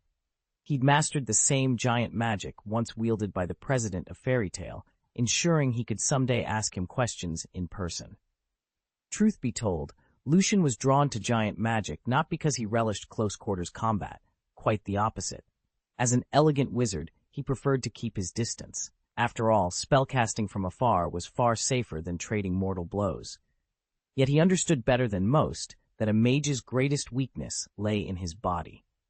Even though a wizard could endure more punishment than an ordinary person, a well-placed strike to a vital spot could still spell disaster. By learning giant magic, Lucian could drastically reduce that vulnerability. Imagine an opponent who, after dodging volley upon volley of your spells, finally closes the gap, fists cocked and ready to teach you a lesson. At that moment, you grow to colossal size. Suddenly, your enemy is the one who feels helpless, staring up at an unstoppable force. And there was another critical advantage. Should he ever face foes who were immune to magic, or situations where spells were forbidden, giant magic would let him rely on sheer physical might. With a few crushing blows, he could shatter any stalemate and turn the tide in his favor. Chapter 68, Demonstration of the Repair Spell. Lucian decided it wouldn't hurt to study some light magic. Not only does it naturally counter dark magic, but it's also highly regarded in modern society. People today care deeply about appearances. Anyone who wields bloody, shadowy sorcery, even for noble causes, inevitably seems malevolent. But cast a pair of angelic wings behind you and let your hand glow with warm, holy radiance, and even if you slay foes, onlookers will be convinced you're punishing evil. Beyond the social benefits, light magic is by no means weak. It's one of Master Makarov's signature schools of magic for a reason.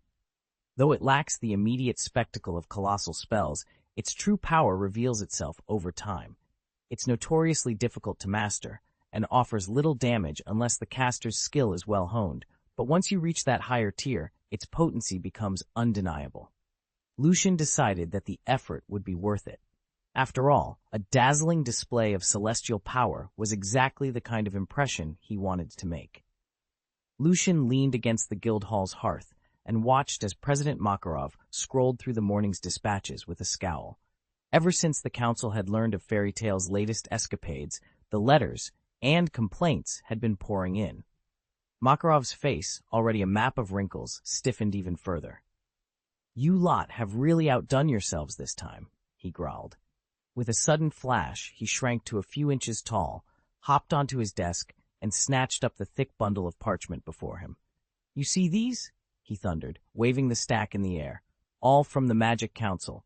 Daily reminders about how unprofessional we are, how much damage we cause, and how we're a disgrace to wizards everywhere." A hush fell over the room. The guild's members exchanged guilty glances. After all, they'd rescued a dragon that nearly leveled a village, and then inadvertently messed up a time-space portal. They'd expected rebukes, but this level of council unrest was unprecedented. Then, with a mischievous grin, Makarov conjured a miniature fireball in his palm. The parchment crackled as flames licked at the edges. Within seconds, every last complaint letter was reduced to ash. "But you know what?" Makarov declared, flicking the ashes to the floor. "Let the council eat shit." The Fairy Tale wizards erupted in cheers, slapping the tables and pounding the floor in celebration. Cheers of "Long live Makarov" and "Fairy Tale forever" echoed through the hall. Seizing the moment, Makarov raised his arms for silence. "Listen up. Don't you worry about those stuffy bureaucrats. If they try to make life difficult for us, I'll handle it myself. You all just focus on what you do best. Adventuring, improving your magic, and protecting the innocent. Everything else will fall into place." Lucian smiled and nodded. As far as he was concerned, President Makarov couldn't have delivered a better pep talk. With the council's threats literally up in smoke, Fairy Tale's wizards felt more determined than ever to prove their worth, one mission at a time.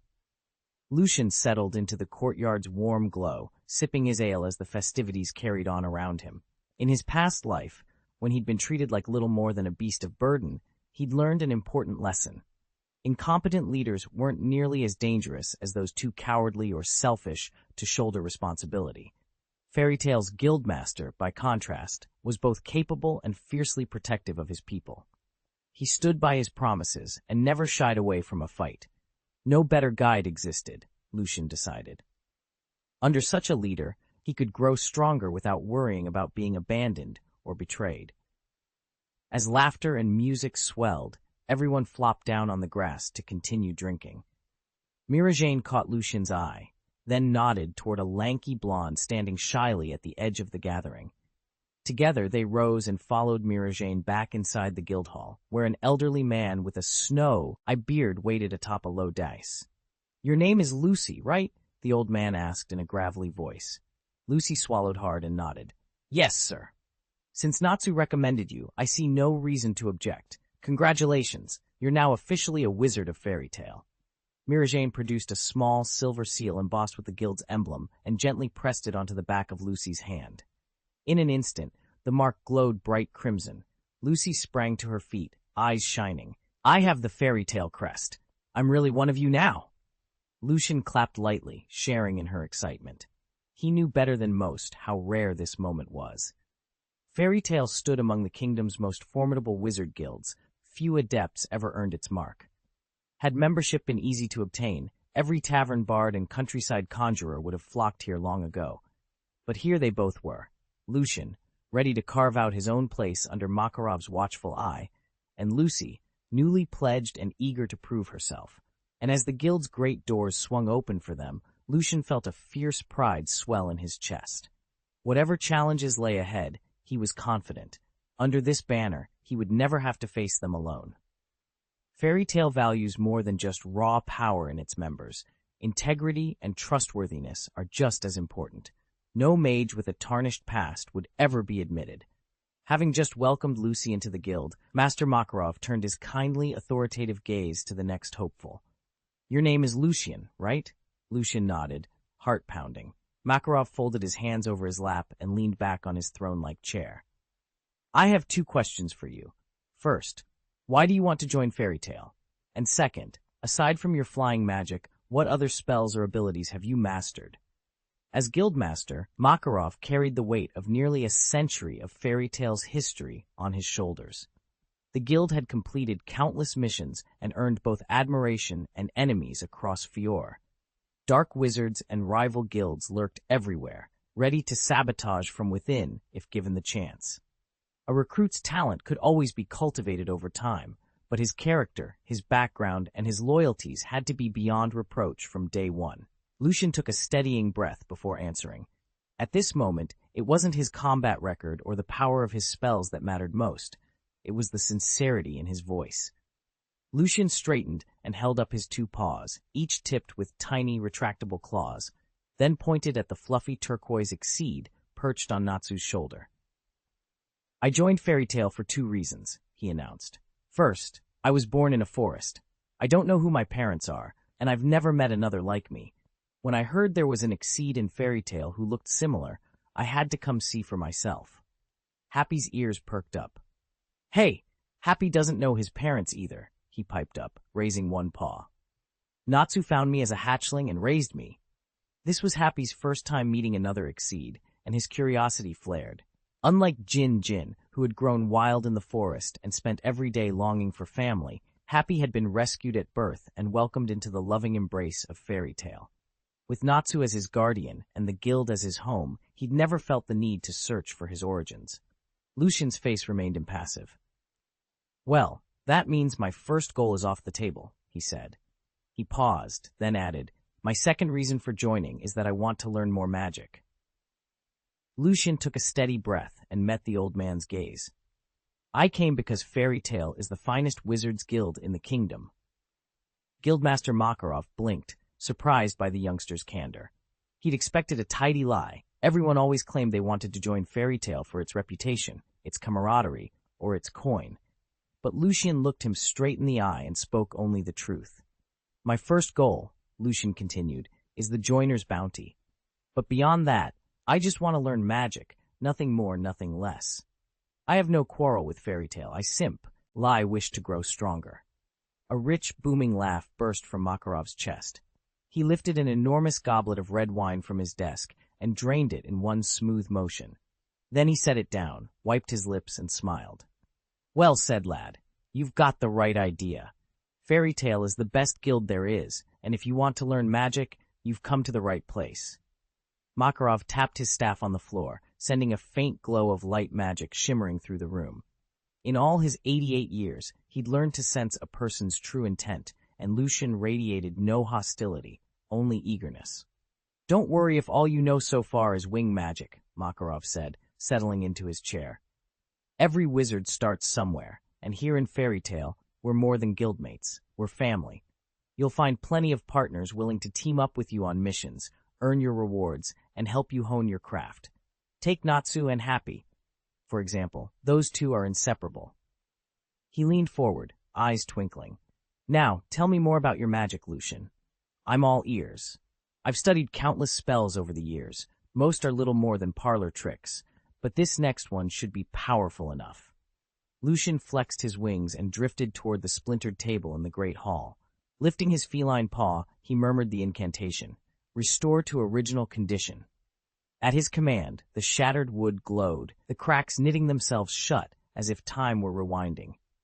Once the table stood whole again, Lucian continued to soar around the room, unleashing a steady stream of restoration charms. In moments, every battered beam and broken tile had been repaired. The guild hall, which had once required days of labor from master craftsmen, now gleamed exactly as it had the day Lucian first set foot inside. Chapter 69, Fairy's Hope.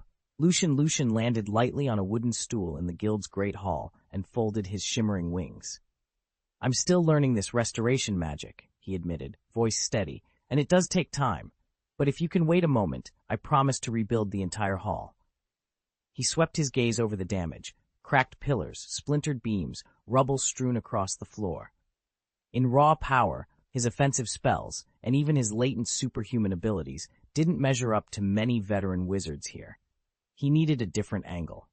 Then it hit him. While Fairy Tale was famous for the sheer force of its members' destruction, Gray, for example, had single-handedly wiped out an entire German thieves' clan and accidentally leveled 7 houses in the process. Nobody in the guild specialized in repair. That gap was his opportunity. Though he couldn't restore the hall in a single burst of magic, he could work steadily, and his mana reserves were more than sufficient. If he could methodically mend pillars, reweave shattered enchantments in the walls, and set every beam right, he'd demonstrate a skill no other member possessed. In a guild known for tearing things apart, the man who could put them back together would be invaluable, and that might just earn him a place among Fairy Tale's ranks. In time, once Lucian had perfected this spell, he wouldn't just be able to restore a single house, he could rebuild an entire street in the blink of an eye. His aim was clear, to study and advance magic, not to wage war or shed blood. Crack! The wineglass in President Makarov's hand shattered on the stone floor. His eyes flew open, blazing with a sudden, sharp intensity as he fixed his gaze on Lucian. In the space of a heartbeat, he had teleported to Lucian's side, scooped him up, and pressed him into Mirajane's waiting arms. "Mirajane, quickly, seal him with the guild crest," Makarov shouted, excitement making his voice tremble.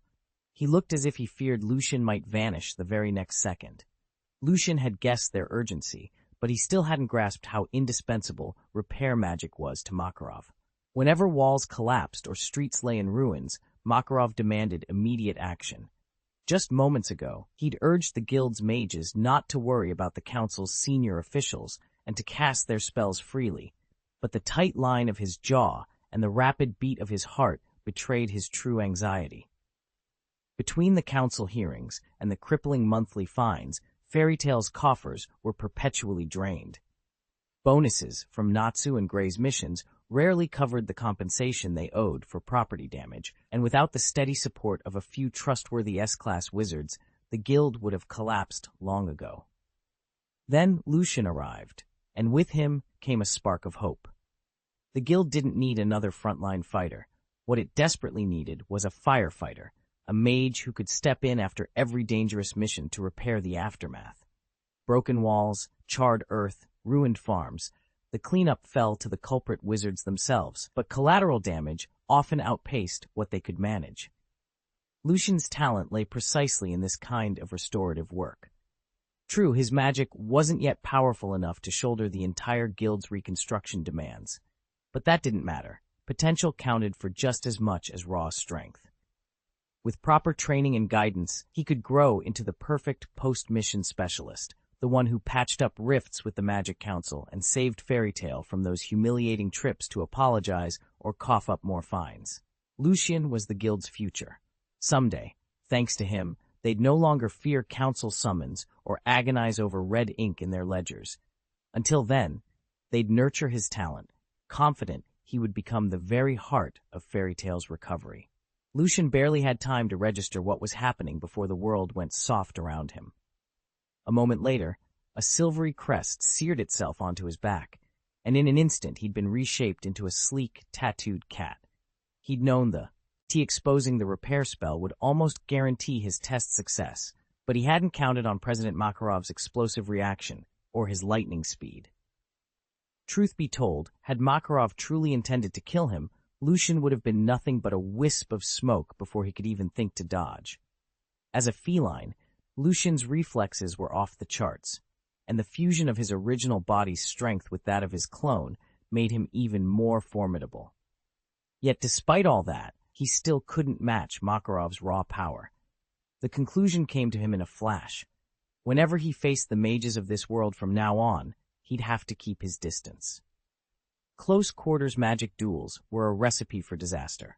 Clearly, these wizards, Makarov included, loved nothing more than to hurl themselves into point-blank combat, much like a certain gray-bearded Gandalf he'd once read about. All right, everyone, let's raise a glass to welcome Lucian and Lucy, our two newest guildmates. With a booming cheer, Makarov climbed atop the reception desk, lifted his goblet high, and laughed heartily as he caught sight of the guild crest embroidered on Lucian's cloak. At once, every mage in the hall followed suit, clinking their glasses in celebration. No sooner had the last sip been swallowed than a swarm of eager faces pressed in on Lucian. "Hey, Lucian, want to join my team?" one called. "If not mine, then mine," shouted another. "He'd be perfect with us. Come on, Lucian, why not pick our squad?"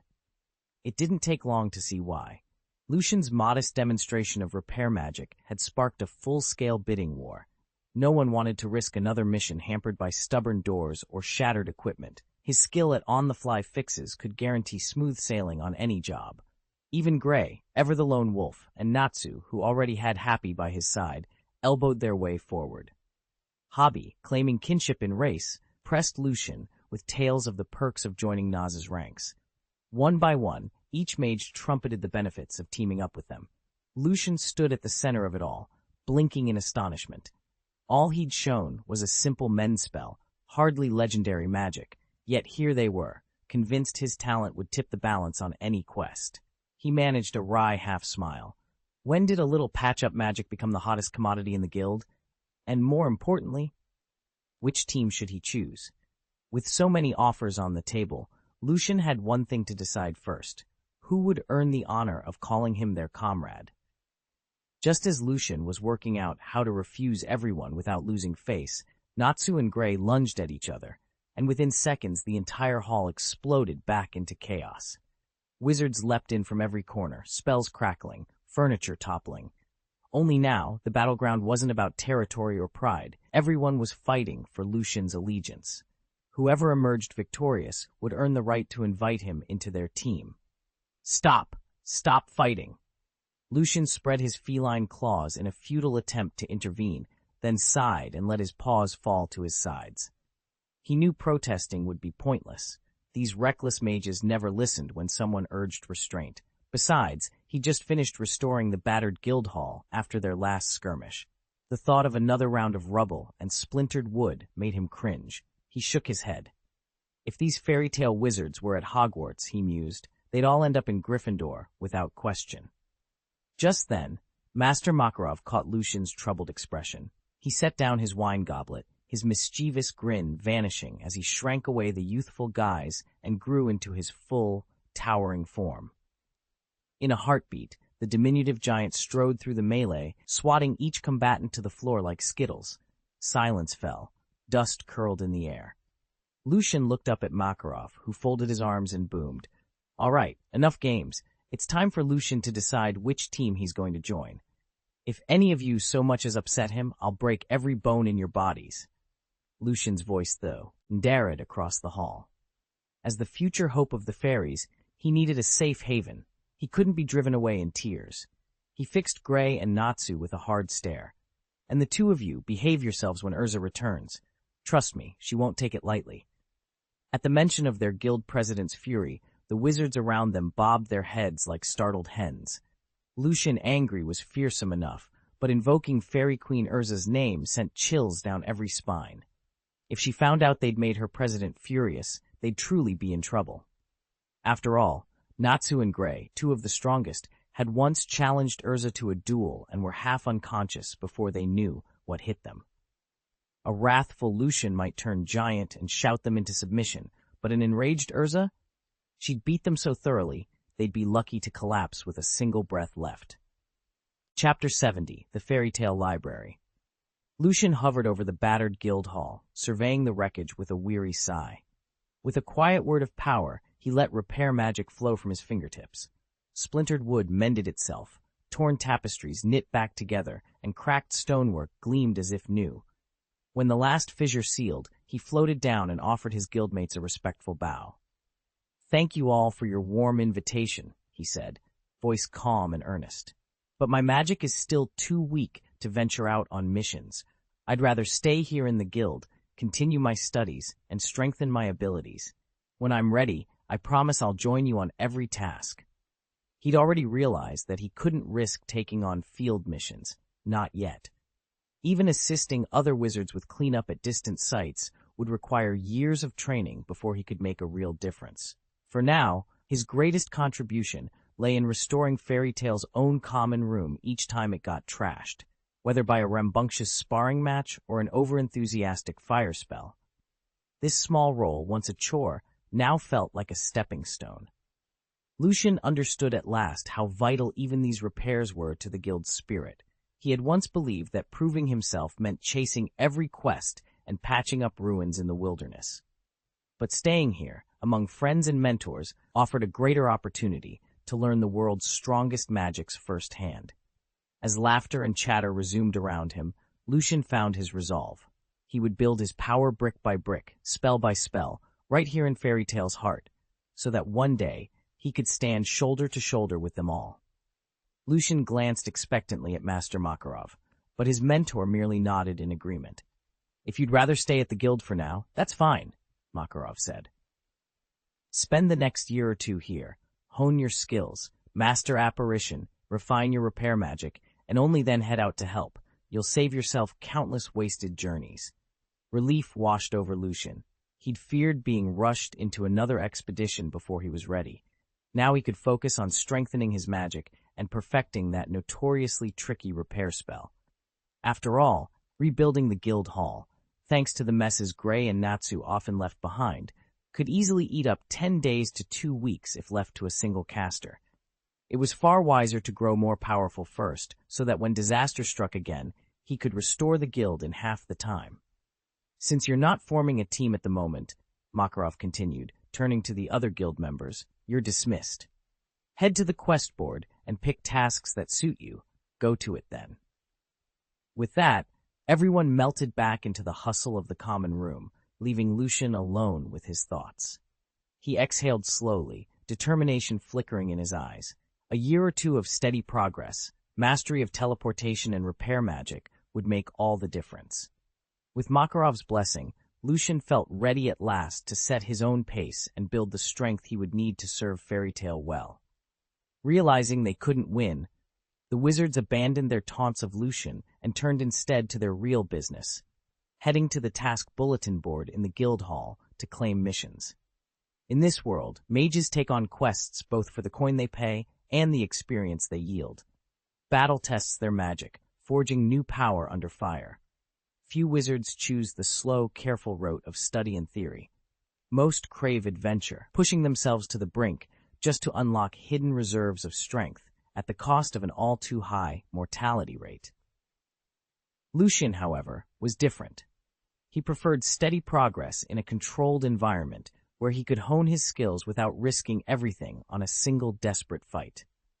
Makarov leaned back against the bar and watched three mages file toward the basement entrance of the hall.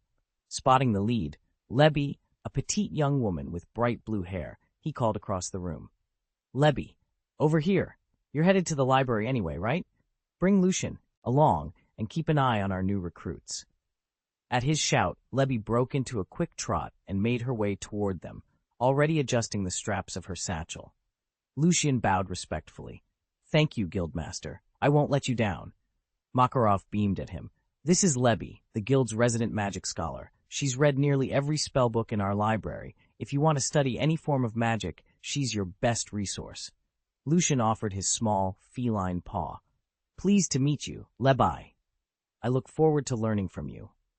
Lebby smiled warmly and gently pinched his paw between two fingers. Her eyes sparkled with genuine delight. "No trouble at all. Friends in the guild are here to help each other, and I must say, our guild master is quite generous to send a new companion my way." She let go of his paw and stepped back. "Lucian, if you ever have questions about magic, anything at all, just come to me." At Lebby's praise, Makarov lifted his chin proudly and let out a hearty laugh.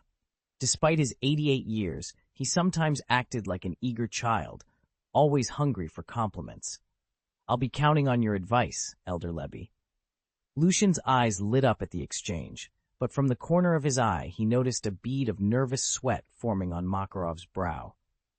Lucian followed Levi down the winding staircase into the guild's basement library, his heart pounding with excitement. The air here was cool and still, lined with tall shelves crammed full of ancient tomes and scrolls.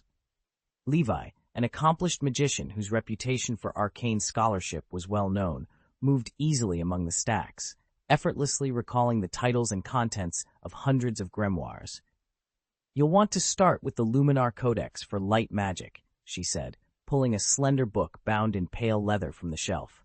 "And over here is the Goliath Grimoire, your best introduction to giant magic." She handed Lucian both volumes with a smile. "These texts are dense, but they're the foundations you'll need." Lucian's eyes glittered as he flipped through the pages. When he stumbled on a passage he didn't quite grasp, he looked up, and Levi patiently explained each concept in turn. Rarely had she met anyone so eager to dive into the arcane arts, and teaching him turned out to be as rewarding for her as it was illuminating for him. They spent hours poring over spells and diagrams. In that time, Lucian also had the chance to meet the rest of Levi's small team. Aside from a handful of the guild's most powerful mages, most members preferred to tackle missions in pairs or trios, and Levi's group was known as the Lane Engine Team. Its other members were Sarusik and Dorel, both of whom regarded Levi with a mixture of admiration and loyalty. Sarusik was impossibly energetic. With a flourish, he demonstrated his signature spell, Divine Foot, and within an instant he had sprinted the length of the library and doubled back again. "They call me the fastest wizard in fairy tale," he declared breathlessly, skidding to a stop beside them. Dorel, quieter but no less devoted, offered Lucian a respectful nod. "We're glad you've joined us today," he said. "Levi's guidance has taught us more in a week than we learned in months on our own." As twilight filtered down through a small grate high above, Lucian clutched his new grimoires and exchanged a look with Levi. This was only the beginning. Under her tutelage, he sensed his potential growing with every page he turned. And with the Lane Engine Team by his side, he felt ready to face whatever trials lay ahead. The first member of their team fights purely on physical prowess. He dashes in at blinding speed and finishes with a single bone-shattering kick that sends his foes flying. Dolar's magic, by contrast, is known as Plant. He hurls seeds imbued with different properties onto the battlefield and lets them sprout before unleashing their hidden power on his enemies. As the captain, Levy wields a rare and remarkable three-dimensional text magic. With it, she can mold written words into solid forms and lonks etch them at her opponents, each word carrying its own unique effect. To demonstrate for Lucian, Levi held out her hand and traced two floating letters in the air. Silence. Instantly, every sound in the library vanished. People opened their mouths to speak, but no sound came out. The strength of Levi's three-dimensional text magic depends entirely on how much arcane knowledge she's absorbed. The more she reads, the more complex her constructs become. That's why, when she isn't on a mission, you can find her tucked away in the library, poring over dusty tomes to expand her magical repertoire. Lucian was fascinated by all three disciplines, but he had limited time. After a moment's thought, he decided to focus first on mastering giant magic and light magic. Lucian stood back, heart-pounding, as President Makarov's form swelled into a towering giant and in mere seconds overwhelmed every guild wizard in sight. His determination to master giant magic crystallized in that instant. Only moments earlier, Levy had confided that Makarov hadn't even tapped 10% of his true power. At its peak, giant magic not only multiplies raw strength, but also fortifies defense, physical resilience, and magical resistance to staggering levels. Rumor held that when fully unleashed, it rivals the legendary dragons themselves. And dragons aren't to be underestimated. Those lesser beasts in the Harry Potter tales could even repel the killing curse. Yet the dragons of this world stand on an entirely different plane of might. In other words, if Lucian honed giant magic to its limit, neither modern missiles nor the deadliest dark spells would breach his defenses unless wielded by forces of truly extraordinary power. Chapter 71. The Guild's Treasure.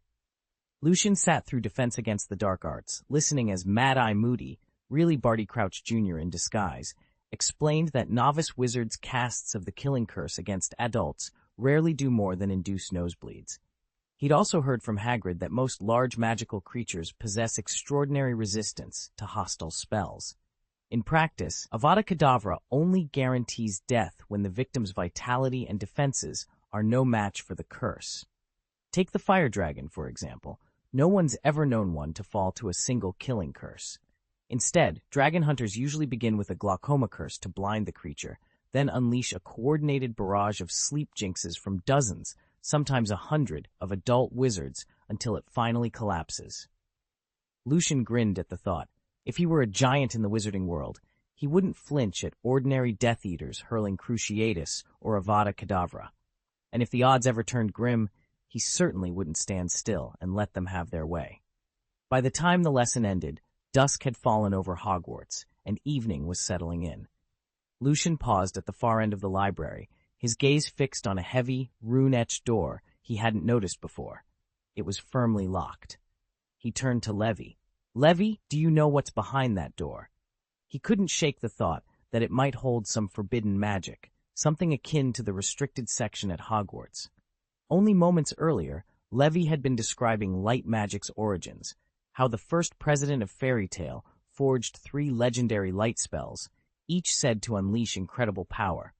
But as Levy admitted, she'd never actually seen them in action. Could those 3 fabled spellbooks be stashed away here? Levy studied the door with a frown. "I'm not sure," she said. "Sister Mira told me that only the guild president can open this door. There's an exceptionally intricate seal on it, one strong enough to repel anyone else who tries to come through." Lucian raised an eyebrow. "Has anyone else tried?" "Once," Levy replied, shaking her head. "Natsu got curious and slipped in. The seal threw him clear across the room and knocked him out for 2 days straight. He didn't wake up until he'd nearly healed himself." Lucian's heart raced. He placed a hand on the cool metal surface. "Then when I'm stronger, I've got to find a way inside, just to see what's hidden." Levy gave him a cautious look. "Be careful. That door isn't something to take lightly." As they stepped away, Lucian couldn't stop thinking about the secrets locked behind the seal and the power they might contain. Lucian pushed open the heavy door and stepped into the Fairy Tale Guild Hall's first-floor lobby. The place was unusually quiet.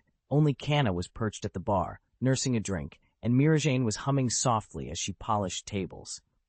Everyone else was either out on a job or already headed upstairs to the dormitories. Fairy Tale maintained separate dorms for its male and female members in town, affordable, guild-subsidized rooms with the option to spring for a nicer villa if you preferred more privacy.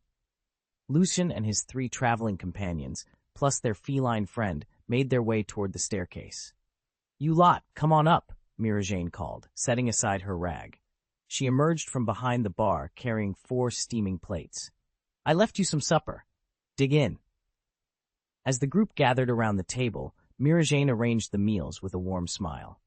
Beyond her reputation as Fairy Tale's signature beauty, she was the guild's logistics manager, ordering supplies, balancing the books, handling food and drink, no small feat in a guild this big. "Thank you, Sister Mira," Rebecca chirped, bounding forward. The petite girl threw her arms around Mirajane's waist, nuzzling her cheek against the older woman's.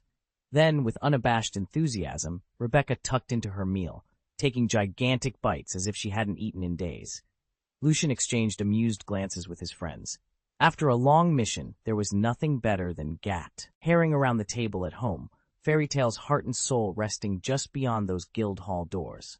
Lucian often read far into the night and ended up missing dinner, so Mirajane would faithfully set aside a plate for him. "Thank you, Mirajane," he called out as he joined Sarusuk and Dorel at the bar counter. Just as he was about to tuck in, he noticed the hall still looked half-cleaned. He paused, studied the scattered napkins and empty mugs, then, on a sudden impulse, lifted his hand and spoke a single crisp word: "Clean up." In an instant, dust and scraps swept themselves into the trash bin. Wine glasses and plates leapt from the tables and flew back to the bar, arranging themselves perfectly on the shelves. Within seconds, the entire hall gleamed as if freshly opened for the morning crowd. Mirajane and the others stared in astonishment. None of them had ever seen a spell like that. "What magic is this?" Sarusuk finally blurted. Lucian gave a modest shrug. "It's descaling magic, a simple household charm I picked up during my travels. Useless in a fight, but excellent for chores."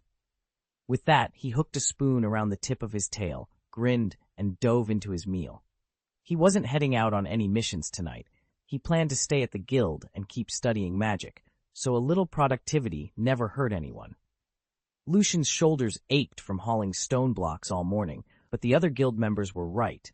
Helping to repair the hall and pitching in with the cleanup was the fastest way to prove his worth and win everyone's approval. As for gold, he didn't need to worry. His traceless expansion spell kept his coin pouch comfortably full, and besides, crafting and selling equipment in far-flung towns wouldn't net him more than simply taking on missions here at Magnolia. "He really does know a ton of magic," someone murmured as they passed Lucian by the crumbling wall. Mirajane plopped down on a broken bench beside him, her usual bright smile in place. Before he could react, she reached out and ruffled his furry cat ear headdress. Lucian inhaled sharply at the soft pressure. It felt unexpectedly pleasant, but seconds later he reminded himself where he was, ducked sideways, and gently batted her hand away. "Most of my spells aren't exactly combat grade," he confessed, cheeks coloring beneath the headpiece. "They're more practical." Mirajane giggled warmly. "You don't have to be on the front lines, Lucian. Just master that repair magic, and if anyone dares give you grief, every wizard in this guild will rip their head off and let you kick it around like a ball." Sarukis, leaning against a stack of beams, grinned broadly. "Seriously, Lucian's practically our treasure. If anybody tries to mess with him, they'll wish they'd never set foot in Magnolia." Laughter rippled through the group, and Lucian offered a helpless shrug. Despite the teasing, he felt more at home here than he had anywhere else. Lucian felt a surge of relief. At last, he had a solid ally in this world, someone he could depend on for protection. Their evening meal stretched into lively conversation, and by the time they finished, darkness had settled over the town. After the last of the guild doors clicked shut, Mirajane hoisted the stumbling Kana over her shoulder and, with the others, made her way toward the town center. Levi and the rest headed back to the guild's dormitory, while Lucian struck off toward his hotel. They walked together until the path diverged, then parted ways. Once he reached his room, Lucian spread his notes across the desk and reviewed everything he'd learned about magic that day. With determination, he launched into practicing basic giant magic, focusing on enlarging his fingers and toes, small, manageable targets for a beginner. Night after night, he refined his control, pushing himself a little further each time. In the days that followed, Lucian settled into a steady routine. He was always the first to arrive at the guild. Mornings found him poring over dusty tomes in the library or trailing after President Markov in the main hall, peppering him with questions. Between study sessions, he volunteered to repair broken furniture, patch leaky roofs, and sweep the guild floor. As dusk approached, he'd join up with Rebecca's team and accompany them on whatever mission they had planned. Whenever they were out in the field, Lucian found himself alone in the guild, perfect for uninterrupted practice, but he confessed to missing the camaraderie. Still, each day brought new progress, and with it, Lucian's confidence grew. Over the following weeks, Lucian grew more at ease among the guild's mages, and he began to uncover details he'd never known before. Take Natsu, for instance. His flames weren't ordinary fire magic, but dragon slayer magic, an ancient art originally taught by dragons. It outstripped regular fire spells, even devouring ambient flames to bolster its own strength. No typical fire wizard could hope to match a dragon slayer like Natsu. What was more astonishing, Lucian learned, was Natsu's backstory. As a child, he'd been raised and schooled in magic by a real dragon, until one day, his draconic mentor vanished without warning. Lost and alone, Natsu somehow stumbled into fairy tale and never left. In many ways, he truly was a human dragon. Lucian often smiled to himself, imagining how this world's wands might be constructed. If he ever had to choose a wand core here, he fancied that a single strand of Natsu's fiery hair, alive with Dragon Slayer power, would be the perfect heart for it. Chapter 72, The Muggle Repelling Spell. A wand in hand could double Lucian's magical power and dramatically speed up his casting. No matter which world he found himself in, it was an absolute necessity.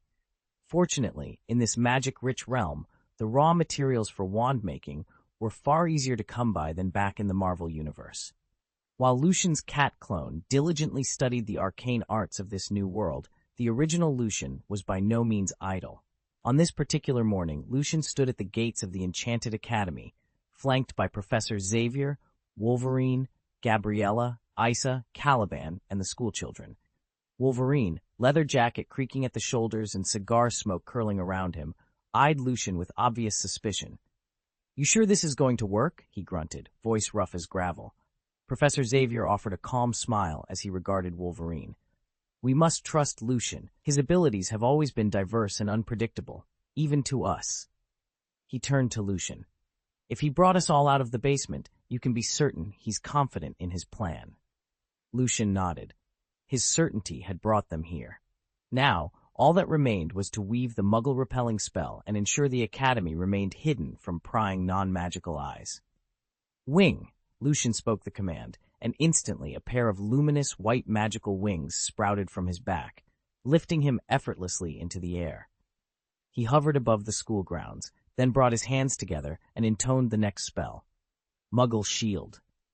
Like ripples on water, invisible wards burst outward, linking into a seamless barrier around the mutant school. This expulsion enchantment was designed specifically to cloak the campus from non-magical eyes. Any ordinary person approaching would feel a subtle discomfort, then instinctively take a wide berth. Unaware, they just steered clear of a place that, to them, had never existed. Only Lucian, the wizard, could choose to reveal the school's true location.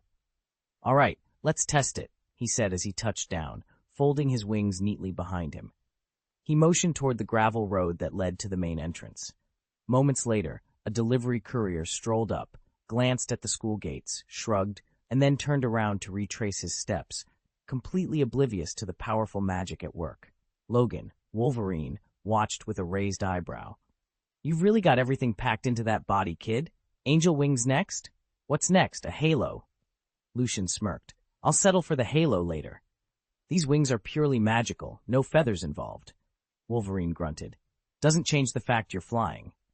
Lucian folded his arms, recalling the school's first winged mutant, codenamed Angel, who'd been born with real feathered wings years ago. Just part of the upgrades, he said. Now that the shield's up, let's move out. With the barrier secure and no prying eyes to worry about, the team slipped quietly down the path, ready for whatever came next. Later, Lucian fell under Apocalypse's command, his powers honed more sharply than ever before. Unlike most angels, whose wings remained forever unfurled, Lucian had learned to fold and retract his wings at will, a subtle control that set him apart. That afternoon, Lucian and Wolverine walked out of the school gates together. Wolverine paused mid-step, glanced back, and froze. The school was gone. What puzzled him most wasn't the disappearance of an entire building. After all, erasing or cloaking a structure that large should leave an obvious void. What disturbed him was how normal everything felt. If he hadn't literally just exited the gates, he might have convinced himself there'd never been a school there at all. Lucian? Wolverine rubbed his eyes, certain he was hallucinating. Did you see that? Lucian tilted his head toward the empty street where the school had stood. It's really gone, he said calmly. A murmur of disbelief rippled through the students lingering behind them. Wolverine hesitated, then shook his head, as if to clear the illusion. But just as suddenly as it vanished, the school reappeared, its red brick facade, tall windows, and arched doorway blooming into view in the late afternoon light. Whoa, someone whispered. It's back, another breathed.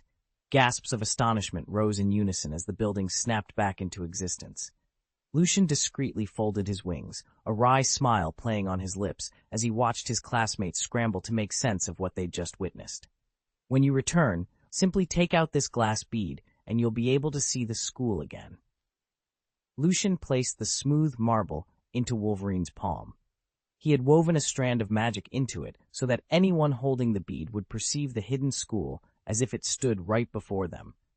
Lucian knew it was only a temporary safeguard. Until he mastered the large-scale reinforced defense spell and laid a true protective barrier over the grounds, the illusion could deceive only normal eyes. It wouldn't stop missiles or heavy bombardment. Gabriella's face brightened. That's wonderful. The kids won't have to stay in the basement all the time. A chorus of cheers answered her. For weeks, the children had lived in the underground shelter, its barren corridors more prison than refuge. At last, they could feel the warmth of sunlight, breathe fresh air, and run freely across their school's familiar halls and lawns, just like before. Lucian stood at the edge of the courtyard, watching the group of young mutants chatter excitedly. He raised his voice just enough to carry over their laughter. I want to remind everyone, all activities must stay within school grounds, no venturing off campus.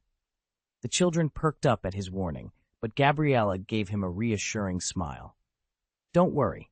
They're thrilled to get some fresh air, and I'll be right here watching them. Relieved, Lucian turned as Gabriella led the kids in a game of tag. He made his way back toward the main building, where Wolverine was leaning against a column, cigar in hand. How's Tony Stark? Lucian asked. Logan exhaled a wisp of smoke before answering. Since that last press conference, and the kidnapping, he's kept to his villa. He only stepped out once for a meeting at the Air Force Base. Other than that, he hasn't been seen. Seems the experience knocked some sense into him. Lucian nodded slowly. Good, he's probably holed up in that desert cave workshop, finishing his battlesuit. He paused, studying Wolverine's profile. For now, let's leave him be. Logan gave a gruff nod, stubbed out his cigar, and the two men headed inside together, each with their own thoughts of faraway deserts and ironclad wonders taking shape in secret. Lucian paced the workshop floor, eyes fixed on the half-assembled suit of armor before him. Tony Stark had already poured months of work into its design, and it had been over 2 months since Lucian's rescue. By all accounts, it would still be some time before this prototype became a fully operational Iron Man suit. Lucian didn't intend to sit back and wait passively. His plan was clear. Once Stark's armor was ready, they would launch a joint assault to end Sandor Rice's threat for good. He'd never forgotten Rice's atrocities. The man had spawned armies of mutant children, fused the powers of Magneto and Professor X into a single being, and even cloned a youthful version of Wolverine, X-24, all as weapons. If Rice could engineer mutants that sophisticated, who knew what other abominations he had in store? and if he unleashed an army of these superpowered soldiers, Lucian's Muggle shielding charms, effective as they were against ordinary heat and energy, might prove useless against unknown mutant abilities. That only strengthened Lucian's resolve. He would wait for the Iron Man suit, then strike hard at Rice's hidden stronghold. Underestimate Tony Stark's armor at your peril. In raw destructive power, this weapon far outstrips anything Lucian can achieve with his magic or enhanced abilities. Yes, it's easier to neutralize, but that hardly matters. Lucian isn't alone. Wolverine has returned, Ed to his prime, and together they form a formidable team. Best of all, Lucian has mastered the tracking spell. No matter where Sandor Rice tries to hide, Lucian will follow his trail. Chapter 73 Magic Duel. That morning, Lucian passed through the castle's eastern corridor on his way to Transfiguration when a cluster of students caught his eye. They huddled around the bulletin board, heads bent over a fresh piece of parchment. Curious, he slipped in among them and read the announcement. Tonight at 8 in the Great Hall Auditorium, the Hogwarts Duel Club will reopen. All young witches and wizards are invited to attend. Mastery of defensive and offensive spells will be taught under supervised conditions. A murmur of excitement rippled through the crowd. The Duel Club had once been the school's most sought-after extracurricular, so popular that students lined up well before its sessions began. Rumor had it that Professor Flitwick, now head of Ravenclaw House, had racked up an unbeaten streak throughout his own school days. Even seasoned aurors, they said, found it impossible to best him in a one-on-one match. But the club had been shuttered long ago, after too many duels ended with seriously injured students. Hogwarts Infirmary had groaned under the constant stream of bandaged arms and broken wands, and, reluctantly, the faculty had canceled the program. Now, with the Chamber of Secrets once again unleashed, and first years growing ever more vulnerable to attacks, a handful of professors had petitioned to bring the Duel Club back.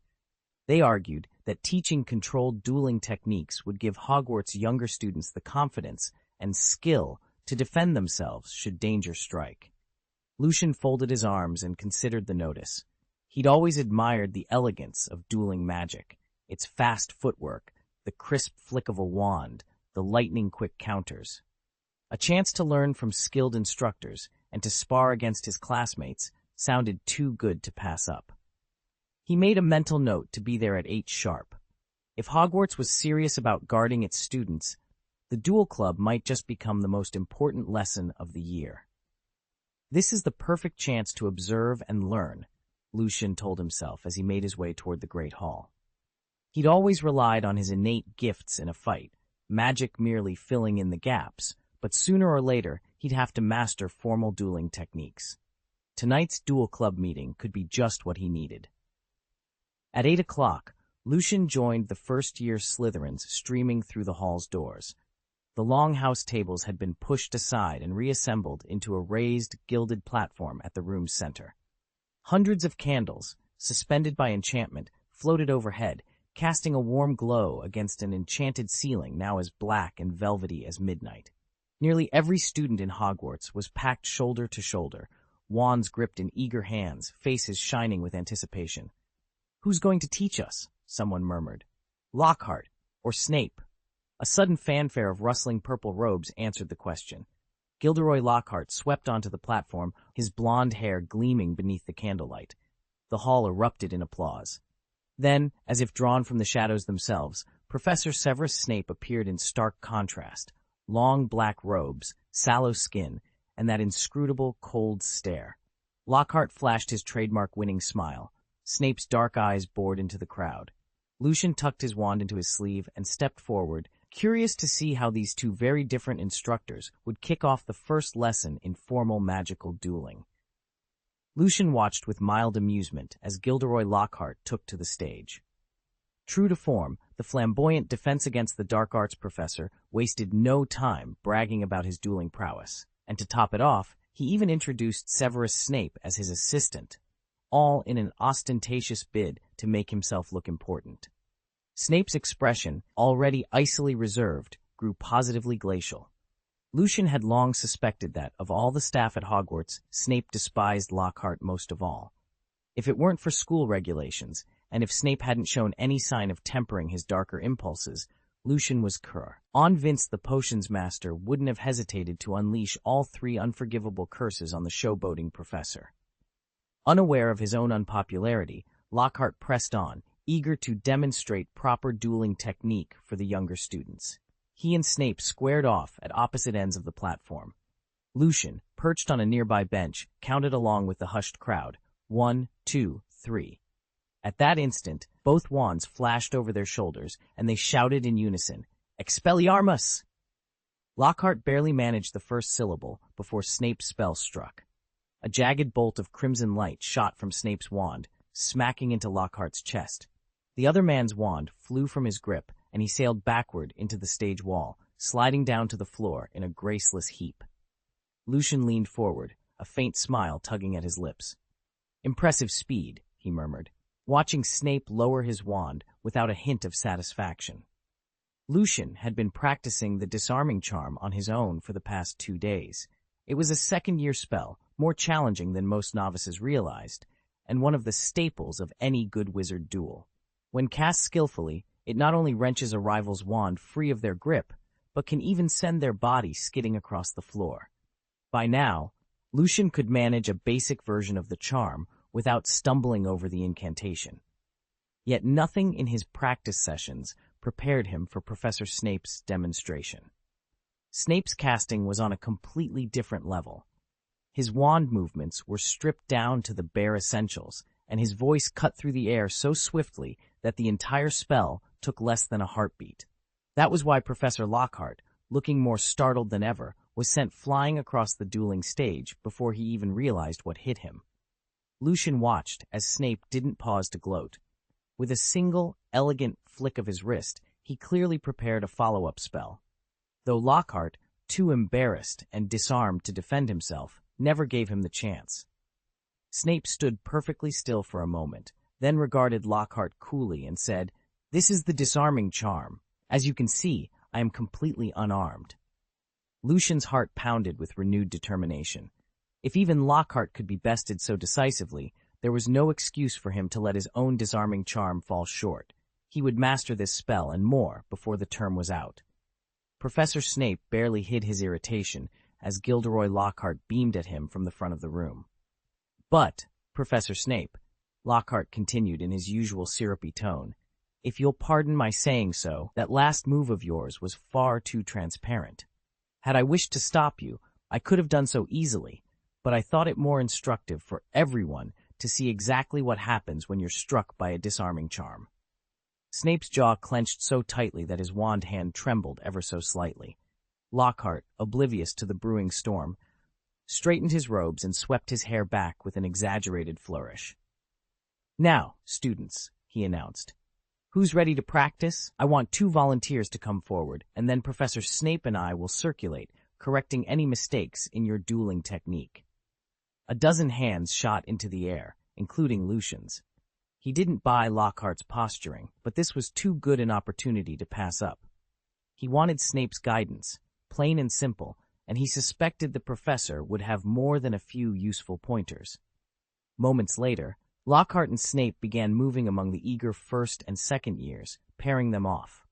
When Snape reached Lucian, he nodded at a small Ravenclaw first year and said quietly, "You two, face each other." Lucian stepped onto the raised platform opposite the nervous Ravenclaw boy. The first year's grip on his wand was shaky, but Lucian offered him a steadying smile. Snape stood just behind the boy, wand at the ready, while Lockhart circled them with a flourish. "On my count," Lockhart trilled, 1, 2, 3, go. Lucian inhaled, raised his wand, and prepared to duel. It was time to put both his training and Professor Snape's lessons to the test. "My name is Matthew Flitwick," the young wizard announced, fixing Lucian with a steady gaze. "I admire your aptitude for learning, and your Quidditch skills, but I fear I pale in comparison. Still, I must apologize in advance if I fall short in this duel." Matthew's confidence never wavered, even standing across from Slytherin's rising star. Born into the storied Flitwick lineage, he'd inherited both the family's natural flair for wand combat and countless lessons from his great-uncle. While most first years were still struggling with the levitation charm, he'd already mastered the full body bind. Lucian merely smiled. In truth, he hardly needed magic to prevail. His cat-like reflexes and superior athleticism allowed him to evade most curses effortlessly. Add to that a repertoire of spells he practiced daily, and he could confidently match even a seventh-year student. This duel was, after all, more about showing off his own talents than proving anyone's shortcomings. "Good luck," he said lightly, ready to begin. Chapter 74, Duel with the Prodigy. Lucian, the moment the duel began, Matthew sprang into action, unleashing his signature full-body binding spell. It was a move even third-year wizards prided themselves on, and Matthew was certain he had mastered it well above the norm. Yet before the ethereal chains could fully form around Lucian, a sudden rigidity seized Matthew's own limbs. His spell faltered. Looking up in surprise, Matthew saw Lucian standing calmly before him, the same binding runes flickering around the prodigy's outstretched hand. "Counter curse! Release it," Lucian said, and with a soft whisper of magic, the bonds dissolved from Matthew's wrists and ankles. Lucian advanced, offering a reassuring smile. "You're already very strong. I just happened to cast a fraction faster." Despite his defeat, Matthew felt his spirits lift. He shook out his arms, a determined grin spreading across his face. "You got me this time, but I'll practice harder. Next duel, I'll beat you." He fancied himself only a little behind Lucian in skill, a hopeful, naive conviction that reality would soon put to the test. They would soon discover they stood no chance of beating Lucian until they graduated. He hadn't even unleashed half his power yet. "Stop! Everyone, stop this instant! We duel with wands, not fists!" Professor Lockhart's panicked shout cut through the chaos. Lucian and his opponent froze and glanced around. The entire dueling arena had erupted into pandemonium. Most of the younger students didn't possess much or any combat magic, and those who did often panicked under pressure. Only a handful, like Matthew, had proven themselves capable duelers. Frustrated by failed spellwork and long-standing grudges, many of them had resorted to brawling. Even Hermione, the Academy's top theoretical whiz who knew dozens of advanced spells, was now locked in a fierce grapple with Millicent Bulstrode, a second-year Slytherin. Their wands lay discarded on the floor. Millicent had Hermione's neck in a tight hold, but Hermione refused to yield. With her free fist, she delivered a bone-jarring punch to Millicent's thigh. At their age, girls could be every bit as formidable in a scrap as boys. Some of the senior duel instructors weren't exactly masters of one-on-one combat, but they were hardly above using the showcase as a chance to test half-baked experimental charms.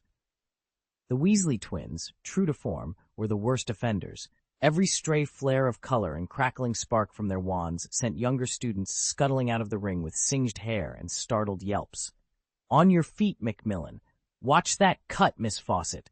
Apply pressure now. Boot, over here." Gilderoy Lockhart squeaked as he flitted through the chaos, his flamboyant robes billowing behind him. His ministrations were more for show than any real first aid. This was definitely not what he'd pictured as guest instructor. Severus Snape, standing imperiously at the edge of the dueling platform, barely glanced at Lockhart's pandemonium. His full attention was riveted on the match in the center, Harry Potter versus Draco Malfoy. What was supposed to be a basic disarming duel had blossomed into an elegant battle of control. A glittering dancing curse sent Harry prancing across the floor, while Malfoy's sly tickling hex left him doubled over in helpless giggles. "Down!" Draco barked, wand poised. "Down!" Harry choked out between peals of laughter. From the gallery above, two instructors boomed in unison. "Collapse! Collapse!" The order snapped through the arena, and the swirling spells above Harry and Draco stilled instantly. Lucian shook his head in exasperation. If this was dueling practice, it was little wonder most first years ended up bruised or unconscious before lunch. He swept back his dark hair, leveled his wand at Hermione Granger and Millicent Bulstrode, who had deserted their own sparring match to bicker at the sidelines, and barked, "Stupefy!" Two bright crimson bolts shot from his wand, striking both girls. With soft thuds, Hermione and Millicent collapsed to the floor, instantly stunned but otherwise unharmed. Lucian wove through the throng of combatants, wand flashing as he unleashed spell after spell. In seconds, the clustered first and second-year wizards crumpled to the ground, incapacitated. With a calm pivot, he advanced on the older students, third and fourth years barely slowed him until he confronted the two most formidable duelists on the field, a pair of seventh-year wizards. "Arresto momentum," he hissed, sending a crackling bolt straight at them. "Protego maxima," they replied in unison, conjuring a brilliant shield that shattered his attack before it even reached them. Before Lucian could regroup, both seventh years yelled, "Expelliarmus!" Their twin curses streaked toward him, aiming to wrench his wand free. He jolted back on instinct, thanks to reflexes far sharper than his years should allow, and sidestepped the disarming jinx by a hair's breadth. The air fizzled where the spell had passed. One of the older boys raised an eyebrow. "So it's Lucian, the Slytherin freshman prodigy. You really think you can take us on? Watch yourself." They exchanged a confident glance, clearly amused rather than threatened. Lucian steadied his grip on his wand and met their taunts with a cool, unflinching stare. The real duel was only just beginning. The duel between the two seventh-year wizards exploded into a three-way free-for-all the instant Lucian stepped forward. Brilliant beams of spellfire cut through the air like laser beams as each combatant unleashed increasingly complex charms and curses. The crowd, already buzzing with anticipation, went completely silent. Lucian, formerly known as George, had first caught everyone's eye by knocking out a pair of younger duelists in quick succession. But it was his reputation as the Slytherin school star and the youngest member ever invited to the National England Quidditch squad that truly ignited the audience's excitement. Comparisons to Harry Potter flew from one side of the grandstand to the other. When Lucian boldly volunteered to face off with two seasoned seventh years and flatly refused to be eliminated, the murmurs swelled into outright astonishment. "I knew he was brilliant in the classroom and unbeatable on the pitch," one first-year whispered to his friend, "but I never imagined he'd be this deadly in a magical duel."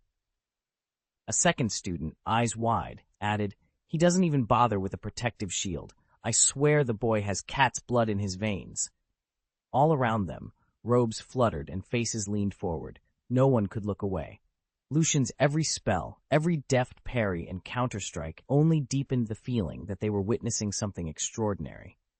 Lucian dodged again, narrowly escaping another volley of magical attacks. Whispers rippled through the onlookers below. "He's just relying on his agility to avoid every spell. He's surprisingly handsome and even kind of cute. Merlin, I never expected such poise from someone barely past first year. He's only 3 years older than me, but age isn't stopping him. He's fearless." From the sidelines, Professor Snape and Professor Lockhart exchanged glances. Lockhart's eyes shone with admiration, but Snape allowed himself a rare, relieved half-smile. Lucian held his own against two seventh-year duelists. If not for Lucian's friendship with Harry, Snape would never have risked pairing the underdog Malfoy boy against such formidable opponents. As Lucian twisted away from a particularly vicious hex, Snape's mind already raced ahead. He genuinely respected Lucian's raw talent for magical combat, but talent alone wouldn't be enough against more seasoned wizards. With the Chamber of Secrets door now ajar, danger could lurk around any corner. Snape resolved to carve out time to teach Lucian new, original spells, ensuring the young wizard would not only rely on nimble footwork, but would stand his ground when it truly mattered. I'd always assumed that, since Lucian was only a first year, there was no reason to introduce him to such powerful incantations so early. Imply seemed too difficult. But it turns out I was wrong. A true prodigy shouldn't be bound by ordinary expectations. "Everyone, take note of Lucian," Gilderoy Lockhart announced, standing once more with theatrical flair. "He's been consulting me on his magical combat techniques, and I've shared some of my most prized secrets with him. He's progressing brilliantly." Professor Snape's face went stone cold. He fought the urge to march up and push Lockhart off the stage. He was the one Lucian had really come to, seeking instruction, not in flashy dueling charms, but in the subtler arts, the Obliviate Curse, the False Memory Charm, even the memory-filling spell. Snape's resolve hardened. He would find a moment to teach Lucian the true forms of those spells, ones he'd crafted himself. Then, if Lockhart ever claimed credit again, Snape would set him straight, most likely with a resounding slap that no amount of flamboyant flair could ever erase. Chapter 75, Night Bus. Expelliarmus. Collapso! Lucian dashed into the opening created by the two seventh-year duelers. He pressed his wand to his back, channeled a quick burst of magic, and by sheer luck forced his opponent off balance and won the bout. In truth, if not for his youthful speed and agility, he stood little chance against those experienced seventh years. But today's spar had taught him more about the finer points of magical combat than he'd gleaned from all his textbooks combined. He'd even picked up a few advanced maneuvers he intended to practice later. "Outstanding!" Professor Lockhart exclaimed, sweeping forward with his usual flourish. He wrapped Lucian in an exuberant hug. 20 points to Gryffindor for maintaining order and for such exemplary dueling skills.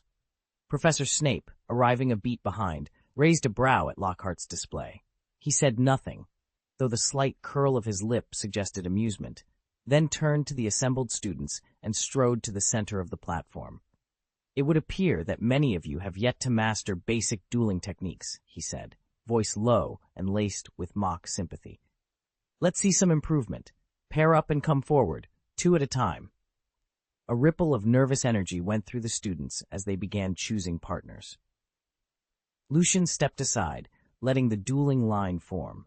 He glanced back at Lockhart, who was still grinning, and then at Snape, whose dark gaze swept the room like a hawk. Between them, Lucian felt both the tantalizing promise of triumph and the ever-present threat of failure. But he was ready. The next round was about to begin. "Professor Lockhart and I will each give one-on-one instruction," Professor Snape announced. "Once you're ready, we'll begin the duel." "Excellent idea," Lockhart replied eagerly.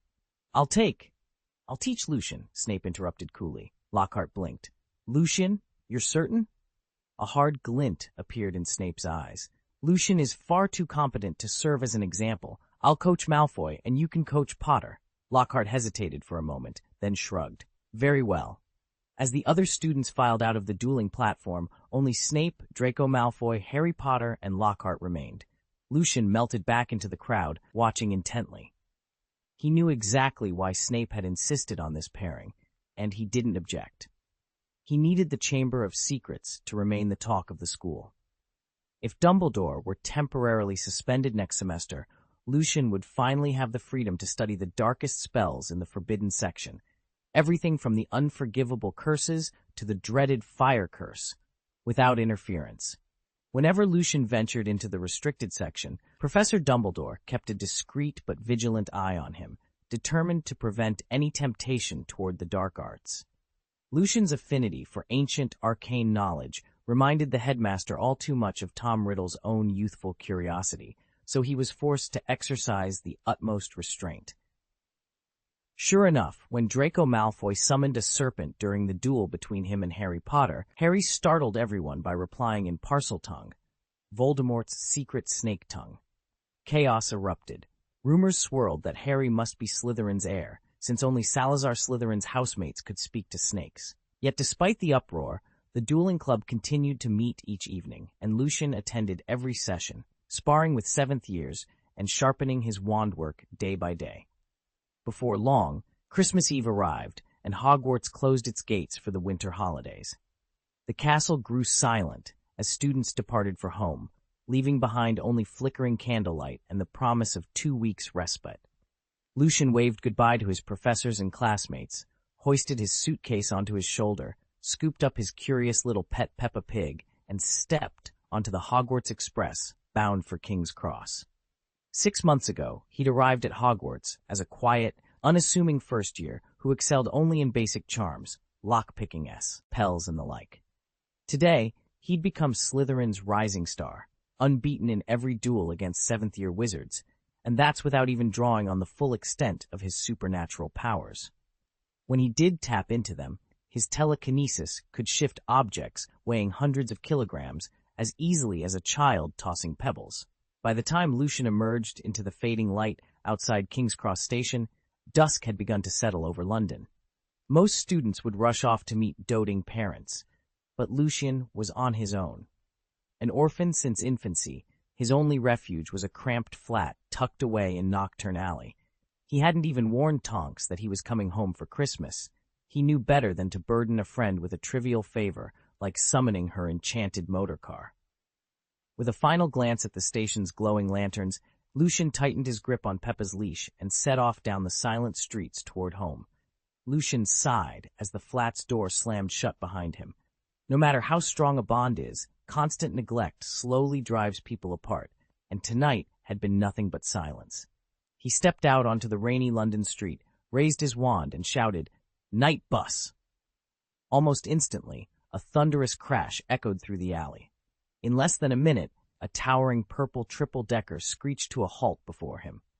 Lucian's pet owl, nearly the size of a small child, perched awkwardly on his shoulder, making a discreet subway ride or a quick taxi impossible. He hadn't yet mastered the disillusionment charm, and apparition was still beyond his skill. So he'd chosen the one reliable option for any young wizard in need, the night bus. A friendly, sing-song voice crackled through hidden speakers as Lucian ducked through the doors. "Welcome aboard the night bus, emergency transport for witches and wizards in distress. Simply hold out your wand hand, settle in, and we'll whisk you anywhere in the United Kingdom." Lucian offered his wand. The bus lurched forward, and in a whirl of motion and magic, the city lights blurred into streaks of color behind him. Wherever he was headed next, at least he'd get there in style. Lucian paused on the curb, luggage in hand, as a midnight blue coach skidded to a halt beside him. A young wizard in a sharp purple uniform bounded down the steps and beamed at him. "Good evening. I'm Stan Sampak, your conductor for tonight's journey," the wizard announced with a flourish. Lucian studied the vehicle's odd shape, taller and narrower than any Muggle bus, with lanterns glowing along its sides and staircases at both the front and back. "I'm headed to the Leaky Cauldron," he replied, lifting his trunk aboard. 7 silver sequels gets you there," Sampak said, opening a small satchel. "For 10 sequels, I can throw in a deluxe chocolate toffee. 11, and you'll get a hot water bottle plus a toothbrush in any color." He winked. "Practical, that." Lucian handed over 7 silver sequels. The conductor slipped the coins into his pocket, nodded, and stepped back onto the running board to secure the door. "Enjoy the ride." Inside, the night bus was nothing like a Muggle vehicle. In place of seats were gleaming brass beds, 2 rows along the walls, each bed topped by a floating magic candle affixed to an ornate bracket. Passengers could lie down and sleep in comfort until the bus reached its destination. Lucian set his trunk at the foot of one bed, then removed his boots and climbed in. Just as he was about to close his eyes, Sampak reappeared at the other end of the aisle, peering at him with a curious frown. "Lucian, that name sounds familiar," he murmured.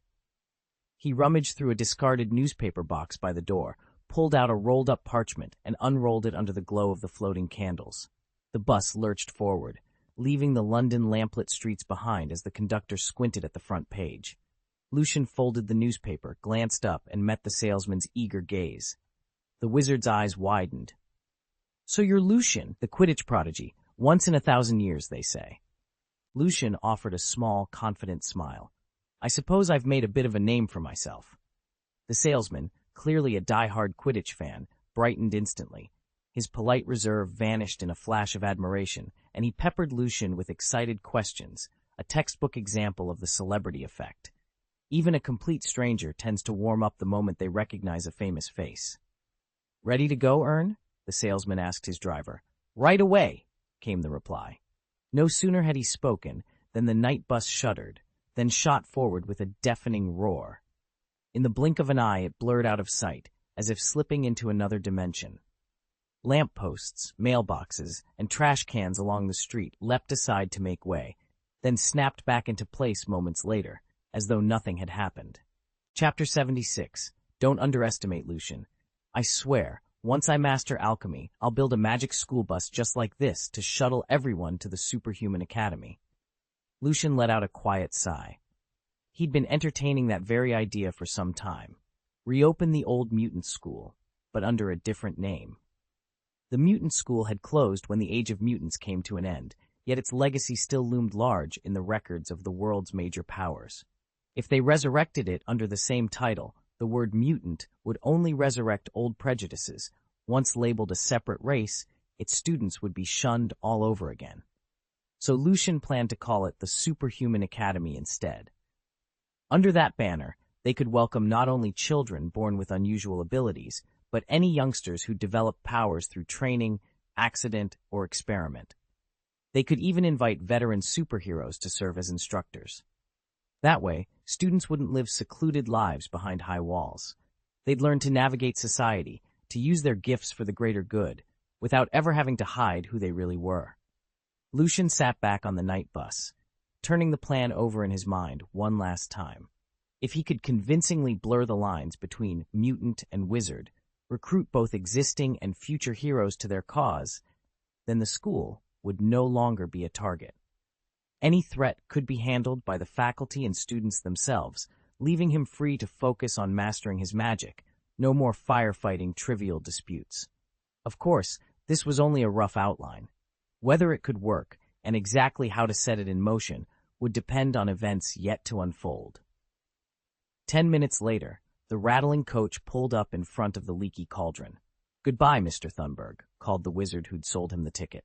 Lucian hoisted his trunk and bag off the bus and stepped onto the worn pavement. He ducked through the pub's low doorway and entered Diagon Alley. Even at this hour, though, the street was shrouded in darkness. Most shop shutters were down, and the few lingering witches and wizards hurried past with their collars turned high against the chill. An icy wind gusted off the rooftops, as if foreshadowing the challenges ahead. Lucian followed the uneven cobbles past Partridge's crucible shop, through the faint glow of Giggs's pharmacy window, and alongside Florin's cold drink shop. At last he stood before a gloomy archway opposite Gringotts, Nocturne Alley. Drawing a steady breath, he stepped into the shadows. Lucian slipped away from the empty streets of Diagon Alley and down into the narrower, shadow-streaked lanes of Nocturne Alley. At night, this place thrummed with illicit commerce. Dark wizards prowled the crooked cobblestones, trading in every kind of forbidden object. He'd always steered clear of it after sunset. Tonight, though, with his newly inherited fortune burning a hole in his pocket, danger suddenly seemed less daunting. No sooner had he passed under a flickering lantern than a gaunt, ancient wizard blocked his path. The man's beady eyes darted to Lou's suitcase, his crooked smile promising trouble. Well, if it isn't Lucian, back from holiday," he sneered. Around them, a dozen or so hooded figures paused in their pacing, eager for a bit of sport. Lucian recognized most of them by reputation, petty profiteers and small-time crooks who'd once held Mr. Merton's potion shop in contempt, mostly because they could never match his wealth. When the Aurors had been making regular raids, Lucian had stayed safely out of sight. Now it had been half a year since Mr. Merton's passing, and with no Aurors to spoil their fun, they'd grown bold. Envy lit their eyes when they saw him, not just the boy who'd inherited a fortune, but the boy who'd gone off to Hogwarts while they'd been left on the sidelines. He squared his shoulders, gripping the handle of his trunk. "Step aside," he said quietly. The alley fell into a hush. Tonight, Lucian thought, I'm not the frightened ward anymore. Whatever they were planning, they'd soon lair, and just how dangerous a determined wizard can be. Night cloaked the narrow alleyway in shadow, but Lucian saw no reason to let the opportunity slip by. Killing a Hogwarts student would draw the full ire of the Ministry of Magic, and once he'd blood on his hands, he'd be hunted by every Auror in Britain. Robbery, however, was a risk he was willing to take. After all, Aurors didn't launch full-scale investigations over a few stolen galleons, especially not in a dark back street. This was bad luck for the old wizard. Lucian simply took advantage.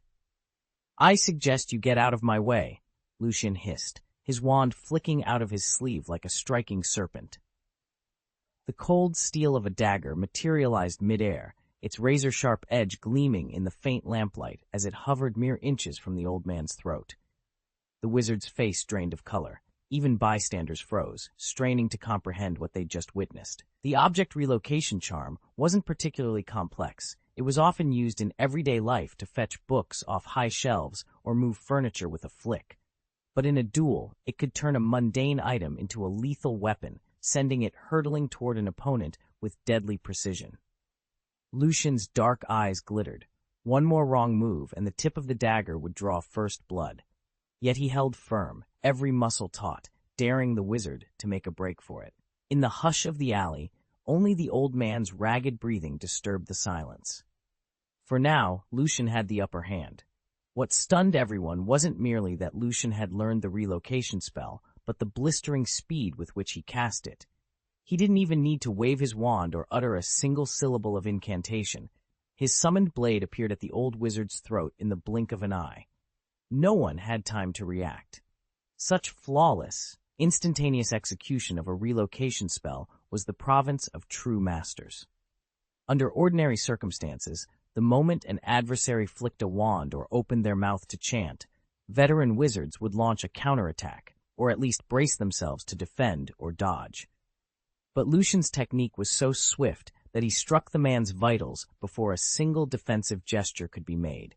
If he had wished it, he could easily have severed the old wizard's neck. "Little Dora, I have no ill intent," the old man croaked, swallowing hard as he took a trembling step back. "I'll stand aside, right now." No one dared to stop him. In the dark wizard world, strength is law. Those without power risk becoming prey for anyone strong enough to strike. Lucian's philosophy was simple. True power silences provocation, and when that power can benefit others, followers flock to you. With a flick of his wand, he sheathed the spectral blade and resumed his stride, the mysterious box tucked securely under one arm. As he passed the aging wizard Page, who loitered atop the box like a guard, Lucian's owl, perched on his shoulder, flexed a talon and whipped out at Page's robes. In an instant, the bird ripped the garment in two, the torn fabric fluttering to the ground.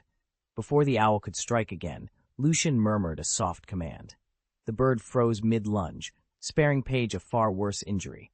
Shaken, the old wizard stumbled back and collapsed onto the stone floor. He dared not retaliate. Instead, he muttered a swift repair spell, patching his robe's shredded fabric with trembling fingers. "Remarkable," he whispered, staring up at Lucian. "We can't underestimate him." In that moment, Lucian's slender frame and silent owl left an indelible mark on every observing dark wizard.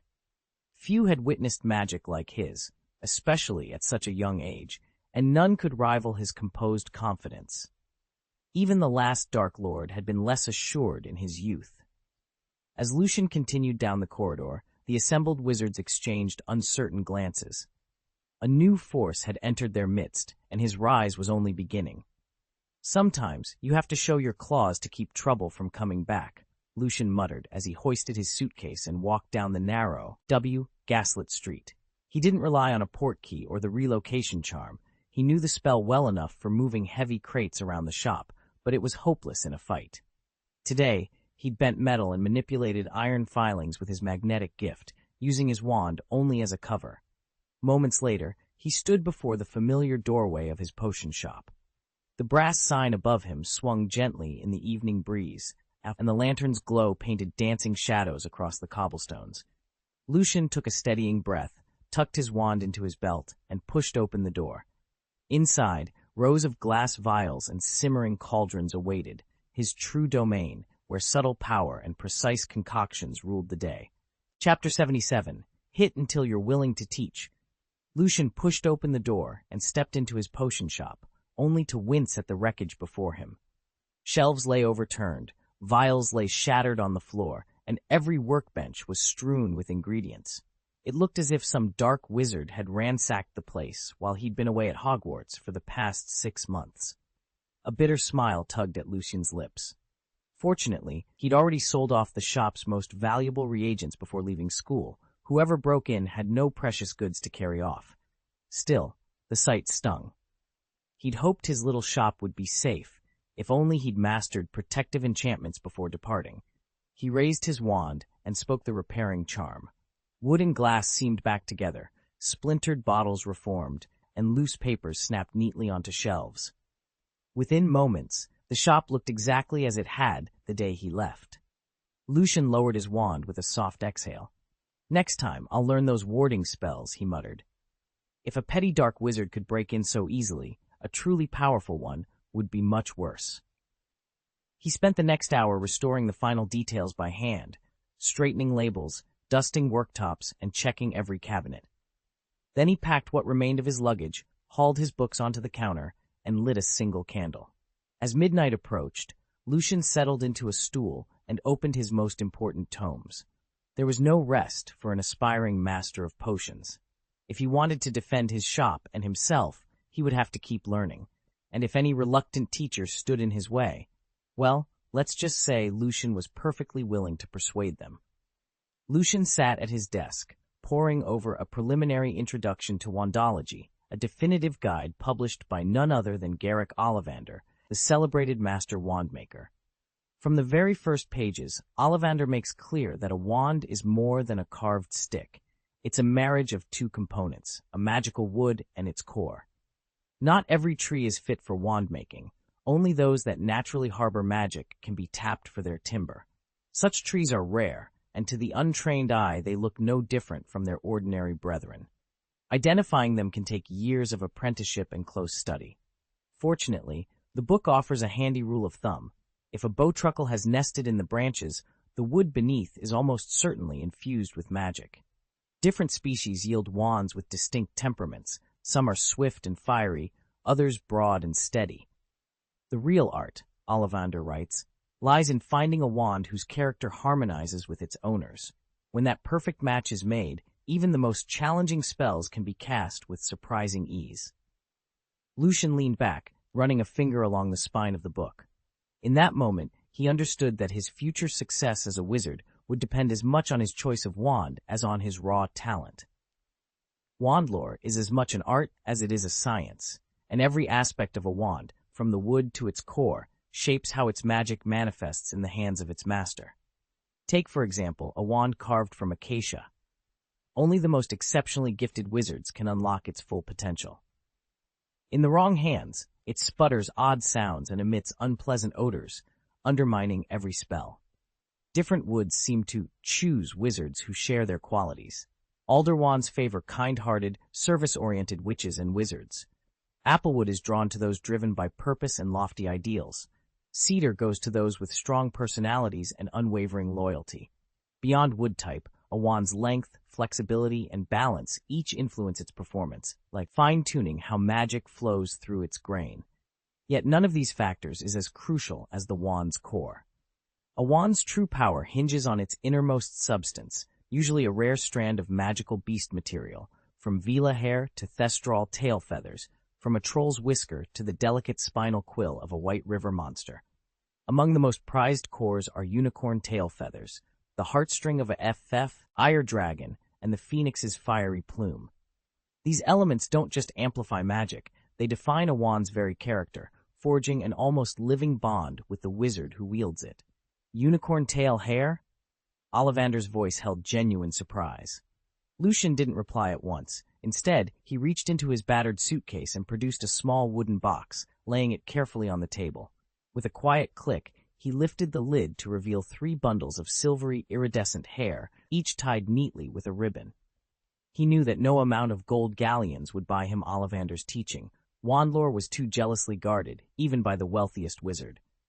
So Lucian came bearing something far more precious, genuine unicorn tail hair. Among magical creatures, unicorns were revered above all. A single drop of their blood could sustain life itself, even on the brink of death. Their powdered horns fetched 21 gold galleons per gram for the most potent healing potions.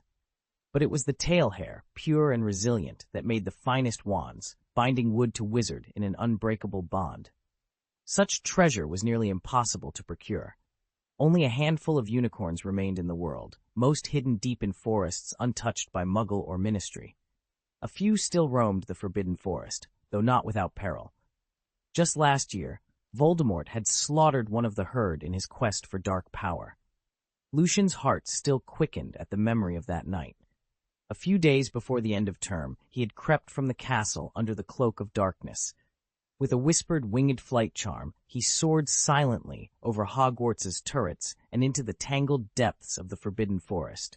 There, guided by moonlight and sheer determination, he had found the herd.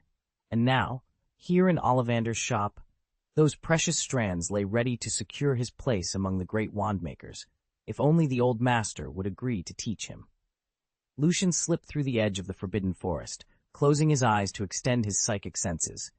In his mind he felt the distant stir of centaurs grazing in moonlit clearings and the skitter of acromantula deeper in the shadows. And then, faint but unmistakable, the gentle pulse of unicorn magic. He guided himself between twisted roots and thorned underbrush until he stood before the last 4 surviving unicorns. Silently, he channeled a magnetic force into the steel of his blade. In a single, fluid motion, the sword hummed through the air and severed each creature's tail at the base. The snowy white hairs fell in perfect bundles. He gathered them quickly, knowing that, like a horse's tail, each unicorn tail would grow back within a few years and suffer no lasting harm. Every tail contained roughly 2,000 individual hairs, each hair prized as a wand core. With 4 tails, Lucian now wielded close to 8,000 potential cores. That bounty would be more than enough to persuade Ollivander to share his coveted wand-making secrets. If the great wand-maker still hesitated, Lucian planned to press the point until the refusal became impossible. Before sunrise, Lucian unlocked the door of his potion shop in Nocturne Alley. Overnight snowfall had transformed the normally forbidding street into a soft, white tableau. The cobblestones glowed under fresh snow, muffling the usual clatter and creak of the alley. Even here, in the heart of darkness, winter's hush felt strangely serene. Lucian pushed the door open, ready to begin a new day, and with it, the next phase of his plan. Lucian stepped through the fresh snow, each boot leaving a crisp imprint as he emerged from the twisting shadows of Nocturne Alley into the bustling cobblestones of Diagon Alley. He paused before the modest facade of Ollivander's wand shop, the very place where not long ago he'd selected his first wand in preparation for Hogwarts. From the outside, the shop looked smaller than he remembered, its once brilliant golden sign peeling from centuries of weather. Yet inside lay a legacy as old as magic itself. Since 382 BC, generations of Ollivanders had been crafting wands whose reputation stretched farther than any wizard's tale. Lucian pushed open the heavy oak door. A tinkling bell announced his arrival, and the warm glow of lanterns revealed dozens of slender wooden boxes lining every shelf. Behind the glass-topped counter stood the shop's master, Garrick Ollivander, his hair the color of fresh snow, his eyes bright and silvery beneath furrowed brows. "Good afternoon," Ollivander said softly. "Looking for a wand today?" Lucian returned his smile with a courteous nod. "Good afternoon, Mr. Ollivander. I'm Lucian. I'm not here to buy a wand. I've come to ask if you'd teach me how to make one." The older man's expression flickered between surprise and disbelief. "You wish to learn wandcraft? Untrained, with no family history in the trade?" Lucian reached down and set a sturdy leather satchel on the counter. It thudded heavily and clinked faintly, the soft echoes of 100 gleaming gold galleons within. Ollivander leaned forward, curiosity overtaking caution. His silvery eyes roamed the bag, then settled back on Lucian. 100 galleons? That's a serious sum. You're quite determined, aren't you? Lucian nodded, meeting the wandmaker's gaze without wavering. "Only the best will do, sir. If you'll have me, I'm ready to learn." "I'm prepared to cover whatever tuition you set," Lucian said, sliding a pile of gleaming gold galleons across the workbench. "Name your price." Mr. Ollivander studied the coins, his silver eyes narrowing.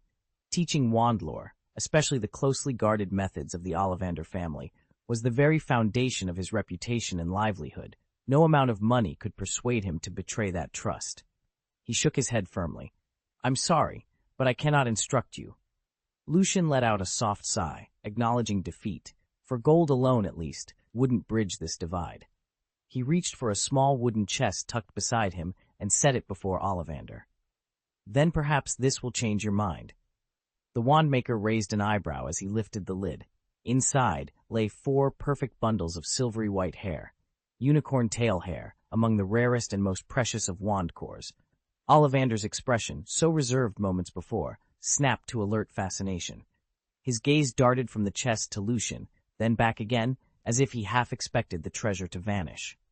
Lucian met his eye steadily. "These are 8 years' worth of careful gathering. I'm told you prize unicorn hair above all other cores. Will you reconsider my request now?" For a heartbeat, Ollivander simply stared at the hair, fingers twitching as if he longed to touch it. Then he cleared his throat, regaining his composure.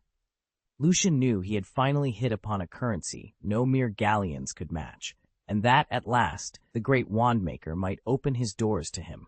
Chapter 78, Wand-Making Skills Acquired. Lucian, starting today, you are officially my apprentice here at Ollivander's, Mr. Ollivander declared, his voice trembling with excitement.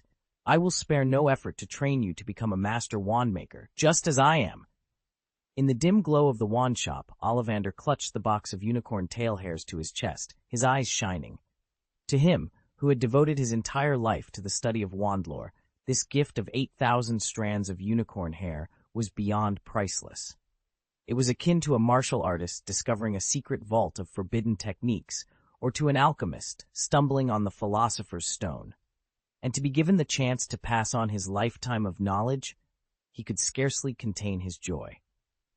Lucian watched the old man's excitement with a mixture of awe and concern. Ollivander's eyes were rimmed red from sleepless nights spent researching wand cores, and Lucian worried the elderly wandmaker might faint from pure exhilaration. Don't get too ahead of yourself, Lucian said with a small laugh. I trust you completely. When shall we begin? Ollivander drew a deep breath, steadying himself before answering in a calm, measured tone. First thing tomorrow morning. Rest up tonight, Lucian. You have a great deal to learn. With that, he led his new apprentice deeper into the shop, where the scent of wood shavings and magic hung thick in the air, and where Lucian's journey to becoming a master wandmaker was about to begin. Lucian studied the gleaming array of top-tier wand cores laid out before him, phoenix feathers, unicorn tail hairs, dragon heartstrings, each one brimming with its own ancient power. With so many exceptional materials at his fingertips, he dared to dream of forging a wand to rival even the legendary Elder Wand. Perhaps, before his time was up, he would secure his own place in both wizarding lore and the annals of wand-making. He fingered the box of unicorn hair. Let's begin immediately, he said, conviction in every word. Mr. Ollivander offered a small, knowing smile. He rose, flipped the sign on the door from open to closed, and led Lucian out to the workshop nestled behind the shop. Lucian had insisted on starting right away, so Ollivander would teach without pause. Thus began Lucian's whirlwind immersion in the art of wandcraft. From the moment he stepped into the dusty workshop, he absorbed each lesson, wand tempering, core alignment, wood resonance, as if his life depended on it. Ollivander demonstrated each step, selecting the right timber, coaxing the core to bond, polishing the finished wand until it shone like starlight. Lucian watched, practiced, asked questions, and practiced again, his hands never still. Only when dusk deepened into night and the last flicker of daylight vanished did they finally emerge, their robes speckled with wood shavings. Lucian's cheeks glowed with excitement as they made their way back to his potion shop, long after Hogsmeade's lanterns had gone out. But even on Christmas Day, Lucian could not be idle. Before sunrise, he slipped into his workshop once more to continue refining his techniques. And in between wand sessions, he turned his attention to holiday preparations. He gathered modest, heartfelt gifts for everyone he cared about. Tonks and her Auror colleagues, hand-carved charm boxes to protect their most precious tools. His fellow Slytherin students, a set of ornate bookmarks, each inscribed with a spell for calm focus. His closest friends at Hogwarts, Harry, Ron, Hermione, Luna, and Ginny, delicate snowflake pendants that glimmered like frozen firelight. Every professor on the faculty, embroidered handkerchiefs edged in their house colors, paired with a small vial of soothing peppermint oil. And, by special arrangement, a duplicate token sent directly to Professor Dumbledore, complete with the headmaster's own note of appreciation.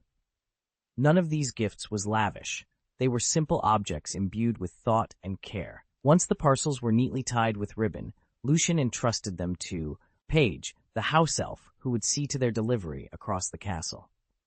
With that done, Lucian rolled up his sleeves, adjusted his apron, and returned to his workbench. Even as Christmas celebrations stirred around the wizarding world, he sharpened his tools and measured lengths of polished oak. Each shave of wood, each spark from the core, brought him one step closer to creating a wand worthy of legend. And so, immersed once more in concentration and ambition, Lucian pressed on, determined that one day his name would stand alongside the greatest wand makers in history. Lucian wasn't short of money, but he knew that gifts shouldn't be overly extravagant. Otherwise, they stop feeling like favors and turn into obligations, begging for an equally lavish return. So he waited until the very last day of the Christmas break to present his token of thanks. Ollivander turned the wand over in his hands, inspecting the smooth pine shaft and the single troll hair core that gleamed faintly in the light. "This is very good," he said at last, nodding in approval. "You clearly have a real talent for wand making, but don't let it go to your head. When school resumes, you must keep at it. Practice is everything." That pleased Lucian more than any praise. Wand making was notoriously difficult, learning the properties of various woods, handling and treating magical cores, perfecting the delicate carving and polishing. Most students needed months, if not years, to produce a solid wand. Yet in just a fortnight, Lucian had absorbed the theoretical background, made virtually no mistakes in core preparation, and shaped the wand to professional standards. Ollivander's admiration was reward enough, and a challenge to push himself even further. Although the finished wands still showed minor imperfections, none were serious enough to deter buyers once they hung on the display rack. Lucian offered Mr. Ollivander a polite bow. "Thank you for all your guidance this term. I'll return after summer vacation for more instruction." "I'll be here," Ollivander replied, watching Lucian step outside. Few apprentices master wandcraft so quickly, not from raw talent alone, but thanks to Lucian's extraordinary advantage. 3 minds working in tandem and physical endurance beyond any ordinary wizard's, plus the mountain of wand-making tomes he'd already devoured at the academy. Ollivander sighed in admiration. If he keeps this up, he might one day rival me.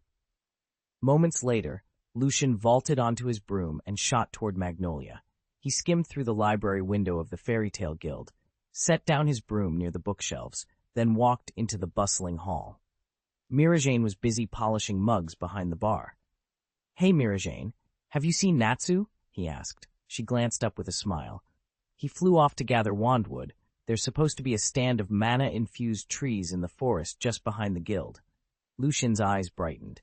In this world, truly magical trees weren't hard to find. A quick sweep above the canopy was all it took to locate specimens whose living wood thrummed with elemental energy, ideal for forging powerful wands.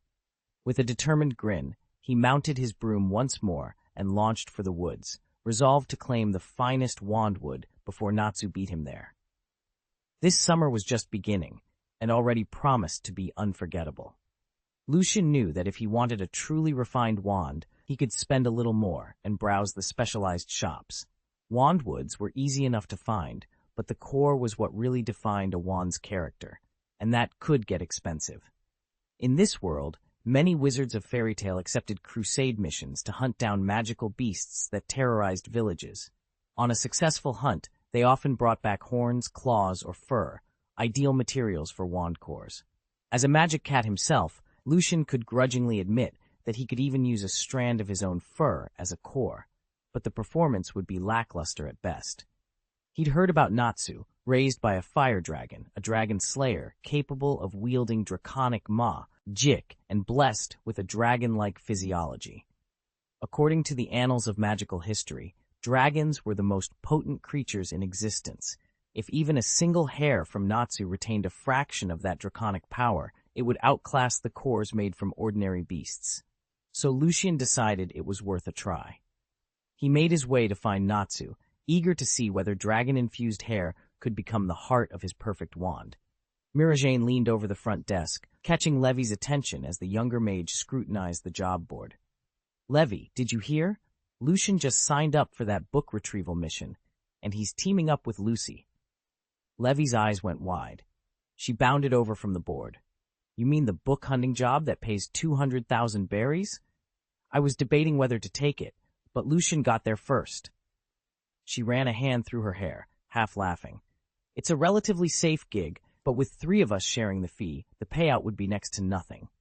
Once you factor in travel costs, meals, lodging, and any extra magic items you might need, forget it." Mirajane offered a small, knowing smile. "Well, you may have been better off sitting it out. The client just bumped the reward, from 200,000 to 2 million. Before Levy could reply, Guildmaster Makarov dropped down from the balcony above and landed nimbly on the bar. 2 million berries for finding a book? That's almost on par with a high-level crusade mission. A ripple of excitement ran through the hall as wizards leaned in, eager to learn more.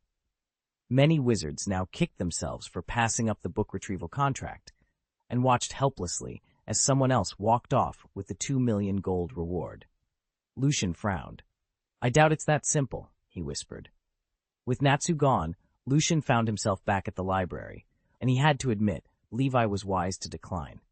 A bounty that large always carries hidden dangers. It can't merely be a matter of fetching dusty volumes. Frankly, Levi's team didn't have the muscle for whatever lay ahead. Her three-dimensional text magic might boast a dozen clever applications, but each individual spell packed too little punch. Even worse, Levi was timid in a fight and skittish under pressure, hardly someone you'd want in the front lines. Her two companions were no stronger. In a straight contest, Lucian, wandless though he was, might have the upper hand if they took things seriously. Lucian slipped into the Hogwarts library, a familiar grin on his face as he joined Harry, Ron, and Hermione at their table. "Any new leads?" he asked, leaning back against a bookshelf. Before the holidays, he discreetly passed along that week's Slytherin common room password, just in case they needed it. Harry shook his head, his frustration barely contained. "Nothing. We came up empty." Ron slammed his fist on the table. "I'm telling you, it has to be Malfoy. Who else around here could be the heir of Slytherin?" Hermione lifted her brow. "I'm not convinced," she replied softly. "Malfoy's denials seemed genuine. Remember on Christmas Eve, we used the polyjuice potion, slipped into his common room, thanks to Lucian's password, and pressed him about the Chamber of Secrets. He didn't admit a thing." Lucian offered them a reassuring smile. "Don't sweat it. We're all stumped, professors included. Whoever this heir is, they're covering their tracks brilliantly." He settled into a chair and flipped open a heavy tome of advanced magic. "Let's keep digging. Between the four of us, we'll uncover something sooner or later." Lucian had only recently turned his full attention to the Armored Charm, a defensive spell famed for its near impenetrability. His very first real test came in the pre-Christmas magic duel, and the results were nothing short of spectacular. The moment he completed the incantation, an invisible shell, like a turtle's carapace, locked around him. No curse, jinx, or hex could shatter it unless an opponent managed to sneak in from behind. As Lucian delved deeper into the spell's mechanics, he discovered something even more astonishing. The barrier wasn't just magic-proof, it was nearly bulletproof, too. Not a single Muggle firearm could punch through. Of course, the Armored Charm has its trade-off. While you maintain that shell, your wand hand is tied up, unable to launch any other spells. To switch from defense to offense, you must first break your own shield. Most wizards would see that as a fatal weakness. Lucian saw it as an opportunity. Thanks to his, let's say, unconventional talents, he doesn't rely solely on magic in a fight. He can hold the Armored Charm in front of him with one hand, while with the other, he compels razor-sharp needles or spinning blades to fly at his opponents. Or he can simply keep the magical shield alive and draw his pistol, sending bullets in graceful arcs that either ricochet off the barrier or strike from angles his foes never expected. In every duel, that blend of magic and superhuman power makes Lucian a force to be reckoned with. Lucian frowned as he studied the spellbook before him. "The problem is that this enchantment is classified as a 5th-level charm," he said. "It's far from easy. If the three of us, Harry, Hermione, and I, try to learn it at once, it'll take weeks, maybe months, to master." Harry nodded, then reached into his satchel and produced a thin, tatty black notebook. He laid it gently on the library table. "By the way, we found this tucked behind the trophies in the display case. It might explain what really happened when the Chamber of Secrets opened 50 years ago." Hermione bent forward to read the faded inscription on the cover, T.M. Riddle. "Ron spotted it on one of the upper shelves," she said. "Back then, Riddle won a special contribution award, which, based on the timing, must have been for catching whoever opened the chamber." Lucian's pulse quickened. He felt a cold, malevolent stir in the air, as if the diary itself exhaled a whispering spirit. He forced himself to remain calm, closing his fingers around the edge of the table until his knuckles whitened. "So, what's inside?" he asked, voice steady. Hermione shook her head. "Nothing. The pages are blank. I've tried every method I know to coax out hidden writing, my apparition charm, the erasure enchantment, Everything fails. It's like the diary doesn't want anyone to read it. She looked at Lucian with worried eyes. Do you know any way to break a curse that strong? Lucian was convinced the diary concealed some form of magical encryption, something Voldemort had hidden behind powerful wards. Having devoured more books on arcane lore than anyone else in his year, he felt certain he could crack the cipher. He wanted nothing more than to slip forward, claim the notebook from Harry and his two friends, and unlock the knowledge trapped within the young Dark Lord's soul. With the trio's trust, it would have been easy enough to persuade them to hand it over. But reason held him back. He knew Professor Dumbledore had probably been watching that diary for some time. Any attempt to seize it would be instantly flagged by the headmaster's all-seeing scrutiny. Worse, even with his burgeoning psychic gifts, Lucian couldn't guarantee he wouldn't fall under the diary's sinister influence and succumb to the very dark arts he sought. For now, the safest course was to leave the cursed notebook alone. Once Dumbledore was away from Hogwarts for a time, Lucian would slip into the restricted section of the library himself and study dark magic the proper, sanctioned way, without risking mind or soul. Lucian had combed through Snape's Half-Blood Prince notebook, hoping to learn the sharpshooter spell early, but he never found it. Yet, just before the Christmas break, Snape hinted he might teach a few original spells that term, perhaps even sharpshooter. Leaning back in his chair, Lucian closed his alchemy tome. I read about an enlightenment charm in this book, he said. It gives objects a kind of awareness. If you're not recognized by that enchantment, you can't access the object's magic. That diary you found, it isn't ordinary. It may well be under an enlightenment spell. Why not try communicating with it? Harry looked puzzled. Communicate how? Talk to it. Lucian shrugged. Maybe, or write directly in it and see if it replies. There's no harm in experimenting. Just take your time. The three students exchanged excited glances, then turned back to Lucian. Thanks, Lucian. Anytime, he replied with a smile. They hurried off toward the common room, eager to test his theory. Lucian exhaled, reopened his magic book, and dove back into study. After all, some risks were worth taking, while others demanded a great deal more caution. It had been 2 weeks since Ginny Weasley lost Tom Riddle's diary, and since Harry Potter rescued her, the Chamber of Secrets remained sealed, and Hogwarts enjoyed an uneasy calm. Now, 15 days later, Lucian sat alone in the Xavier Institute's workshop, surveying a tangle of timber scraps. He released a slow breath and frowned. None of this will do, he muttered. He had asked Leon to dispatch agents across every realm he could reach, mutant woodlands, enchanted groves, even the hidden hollows of Four, to gather every variety of lumber that might serve as a wand shaft. Yet not one piece felt right in his hand. Since studying wandcraft from Ollivander's old treatises, Lucian had dreamed of forging his own wand here in the Marvel Universe, where the laws of magic differed sharply from those in Harry Potter's world, or in fairy tale. He needed a wand to channel his power to its fullest, but substitutes were scarce. Finding a suitable core wasn't impossible, he admitted, glancing at a vial of silvery hair. Charles's telepathic potency makes his hair an excellent temporary core. If Jean Grey were still alive, her phoenix essence would surpass it. He tapped a finger against the wooden pile. But these shafts lack the living resonance I require. None of them is attuned to the deeper magic. Lucian closed his eyes, picturing the one ideal source. A fragment of the World Tree's trunk, Yggdrasil itself, pulsing with primal, untamed power.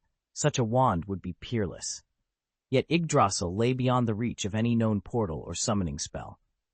For now, the perfect wand remained only a dream. Opening his eyes, he squared his shoulders. All right, he said to the empty workshop, back to the drawing board. Despite the setback, Lucian knew that somewhere in this universe, perhaps hidden in a forgotten grove or locked in a mystical vault, lay the wood he needed, and he would not rest until he found it. Lucian studied the disassembled components of the storm axe laid out on his work table. He knew Groot's branches would make an ideal handle. The living wood possessed the perfect combination of strength and magical affinity, but his tree-like ally was off on another mission, unreachable for the foreseeable future. He rubbed his chin, considering alternatives. Wood wasn't the only option. Uru metal from Asgard, for instance, was renowned for its ability to channel and amplify enchantments. Yet obtaining even a scrap of that legendary ore was as unlikely as summoning flying pigs. He let out a frustrated sigh. "What else can I use as a substitute?" he muttered, scanning the cluttered shelves for inspiration. Chapter 80. The Tech-Enhanced Wand. Lucian was just mulling over how to replace the staff he'd left behind in this world when his comm unit buzzed. Wolverine's gruff face filled the screen. "Lucian, something silver and robot-like just rocketed out of Stark's mansion. I got a snap, take a look." Logan sent over a slightly blurry photo. In the frame stood an unpainted, half-assembled armored suit, clearly the first-generation Mark prototype. Lucian's pulse quickened. This was it, Tony Stark's breakthrough, the foundation of his revolutionary steel armor. If anyone can help me craft a magical conduit out of thin air, it's Stark, Lucian thought. He tapped the screen. "Logan, have Isa come pick you up." Wolverine frowned. "Hold on. Shouldn't we keep surveillance? Continue protecting him?" Lucian shook his head. "No need. Get some rest. We'll drop by officially tomorrow." He ended the call and leaned back, mind racing. He still hadn't found the right wood for a wand, but maybe he didn't need it. Why not harness this world's so-called black technology, reverse engineer a wand from metal or polymer, and infuse it with arcane resonance? If Stark's armor could fuse engineering and energy, perhaps Lucian could fuse science and sorcery to create a wand of pure innovation. With that plan in mind, he allowed himself a small smile. The next step would be crucial and potentially game-changing. Lucian didn't want a wand that simply multiplied his raw power. He already understood how conventional wands worked. What he needed was a wand that functioned seamlessly, one that would free him from the tedium of slow, elaborate gestures and let his magic shine in the heat of battle. Right now, there was only one person capable of building such a device, Tony Stark. Stark's emergence with the iron suit had given Lucian the perfect partner for the mission he was about to propose. Together, they could strike back against the Ackley Gene Company and neutralize the hidden threat posed by Dr. Xander Rice. Until now, Lucian had kept his head down, avoiding direct conflict with Rice's organization simply because he wasn't yet strong enough. A single X-24 mutant supported by a sniper team had once been enough to keep him at bay. But everything had changed. Even without invoking a single spell, Lucian could now handle that same threat using only his command of magnetism. And his magical repertoire had expanded beyond simple unlocking charms to dozens of advanced incantations, some colossal in scale, others harnessing pure light and raw elemental force. In the weeks since honing these new abilities, Lucian's strength had easily increased tenfold. Now, with Stark's technological genius on his side and a properly engineered wand in hand, Lucian was ready to move from the shadows. The time for half measures was over. It was time to confront the Ackley Gene Company head-on and put an end to Dr. Rice's schemes once and for all. Lucian studied the holo display before him. He wasn't alone in this fight. Wolverine had been restored to the ferocity and strength of his younger self, and Tony Stark was back in action too. With that duo at his side, Lucian felt almost invincible. Never underestimate Stark, he reminded himself. Even in the bulky first-generation Mark I armor, Tony's suit could break the sound barrier. Its repulsor beams and micro-missiles were ideal for long-range strikes. Barring an opponent who could neutralize their powers, an ability Lucian himself sometimes wielded, this team would steamroll anyone who stood in their way. More worrying, Dr. Rice had already cloned Wolverine. If he could duplicate Logan, there was no reason he couldn't replicate other mutants. If Lucian delayed, his enemies would field an army of super soldiers before he knew it. Better to seize the initiative. He ended the video link. "Isa, set a course for Malibu," he said. "Tony's estate. Pick up Logan. He's lying low nearby." Isa's engines whined in acknowledgement, and moments later they soared over the Pacific coastline. Wolverine emerged from the shadows as they touched down. Lucian barely had time to exchange greetings before a sonic boom split the evening air. High above, Tony Stark descended from the rooftop, still encased in his Mark I armor. In one fluid motion, he seized a multi-million-dollar luxury car and hurled it like a cannonball. It crashed into the front gate below, tearing through steel and stone in a cascade of sparks. Lucian allowed himself a small, satisfied grin. Reinforcements had arrived. Now, and only now, he was ready to strike. Lucian peeled off his steel suit and pressed an ice pack against the purple bruise blooming across his side. He felt a surge of gratitude when he unwrapped the compact arc reactor Pepper had carefully assembled and delivered. Settling into his studio's command chair, he summoned Jarvis through the nearest console. Jarvis, log this.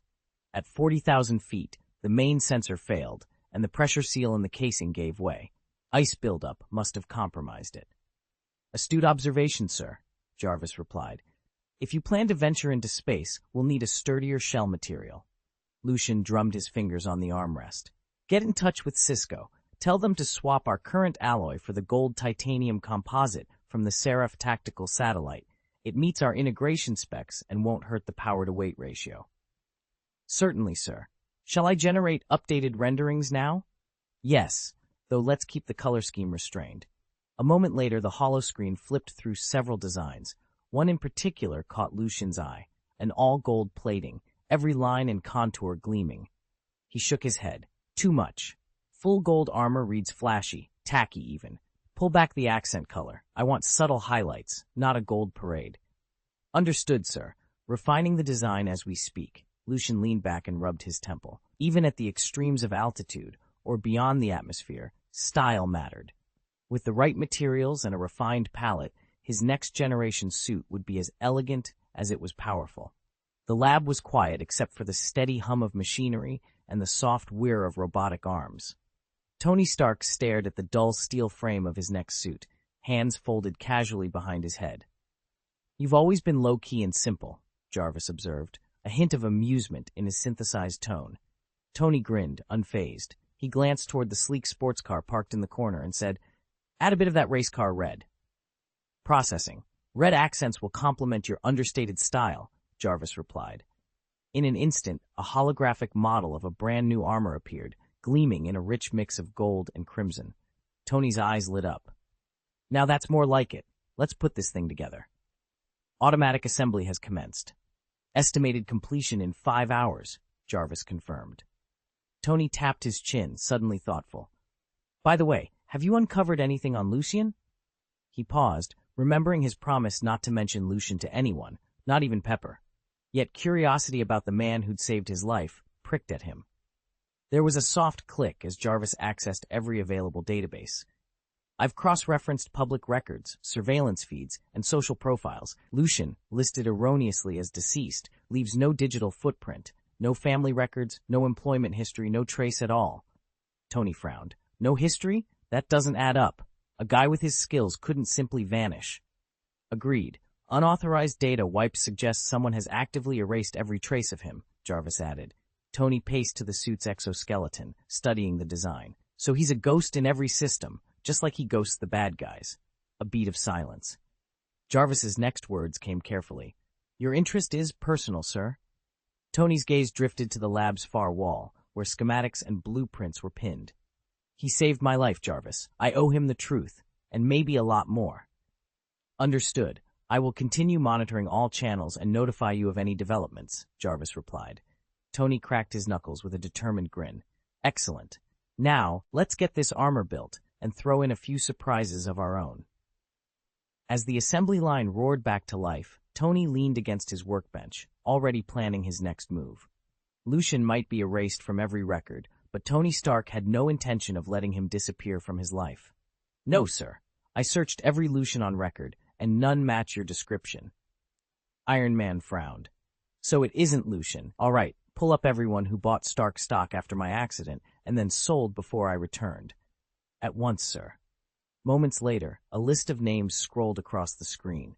Tony's eyes flicked over the data until one entry made him pause. Leon, he murmured. This guy snapped up an insane number of shares. Run a full background on him. The assistant nodded and began digging. Plenty of investors fit the basic criteria. After all, when the accident news broke, Stark stock tanked and opportunists piled in. But buying such a massive block all at once was unusual. Within seconds, Leon's profile and photo appeared. Tony studied the information, a thoughtful expression settling over his face. He was starting to put the pieces together. A breaking news bulletin flickered across the studio's monitors. The Disney Concert Hall is ablaze tonight, its famous red carpet rolled out, the facade bathed in spotlights. This evening marks Tony Stark's third annual charity gala for the Firefighter Family Foundation, and LA's social elite have turned out in full force. Yet whispers persist about Stark's sudden disappearance. At a recent press conference, he admitted to suffering post-concussion syndrome and was reportedly confined to bed for weeks. Tony Stark slammed down the ice pack on his desk, scowling at the screen. He rose to his feet, bristling with impatience. "Jarvis, don't wait up for me." With that, he strode out of the studio, determined to make a grand entrance of his own and prove once and for all that he was far from incapacitated.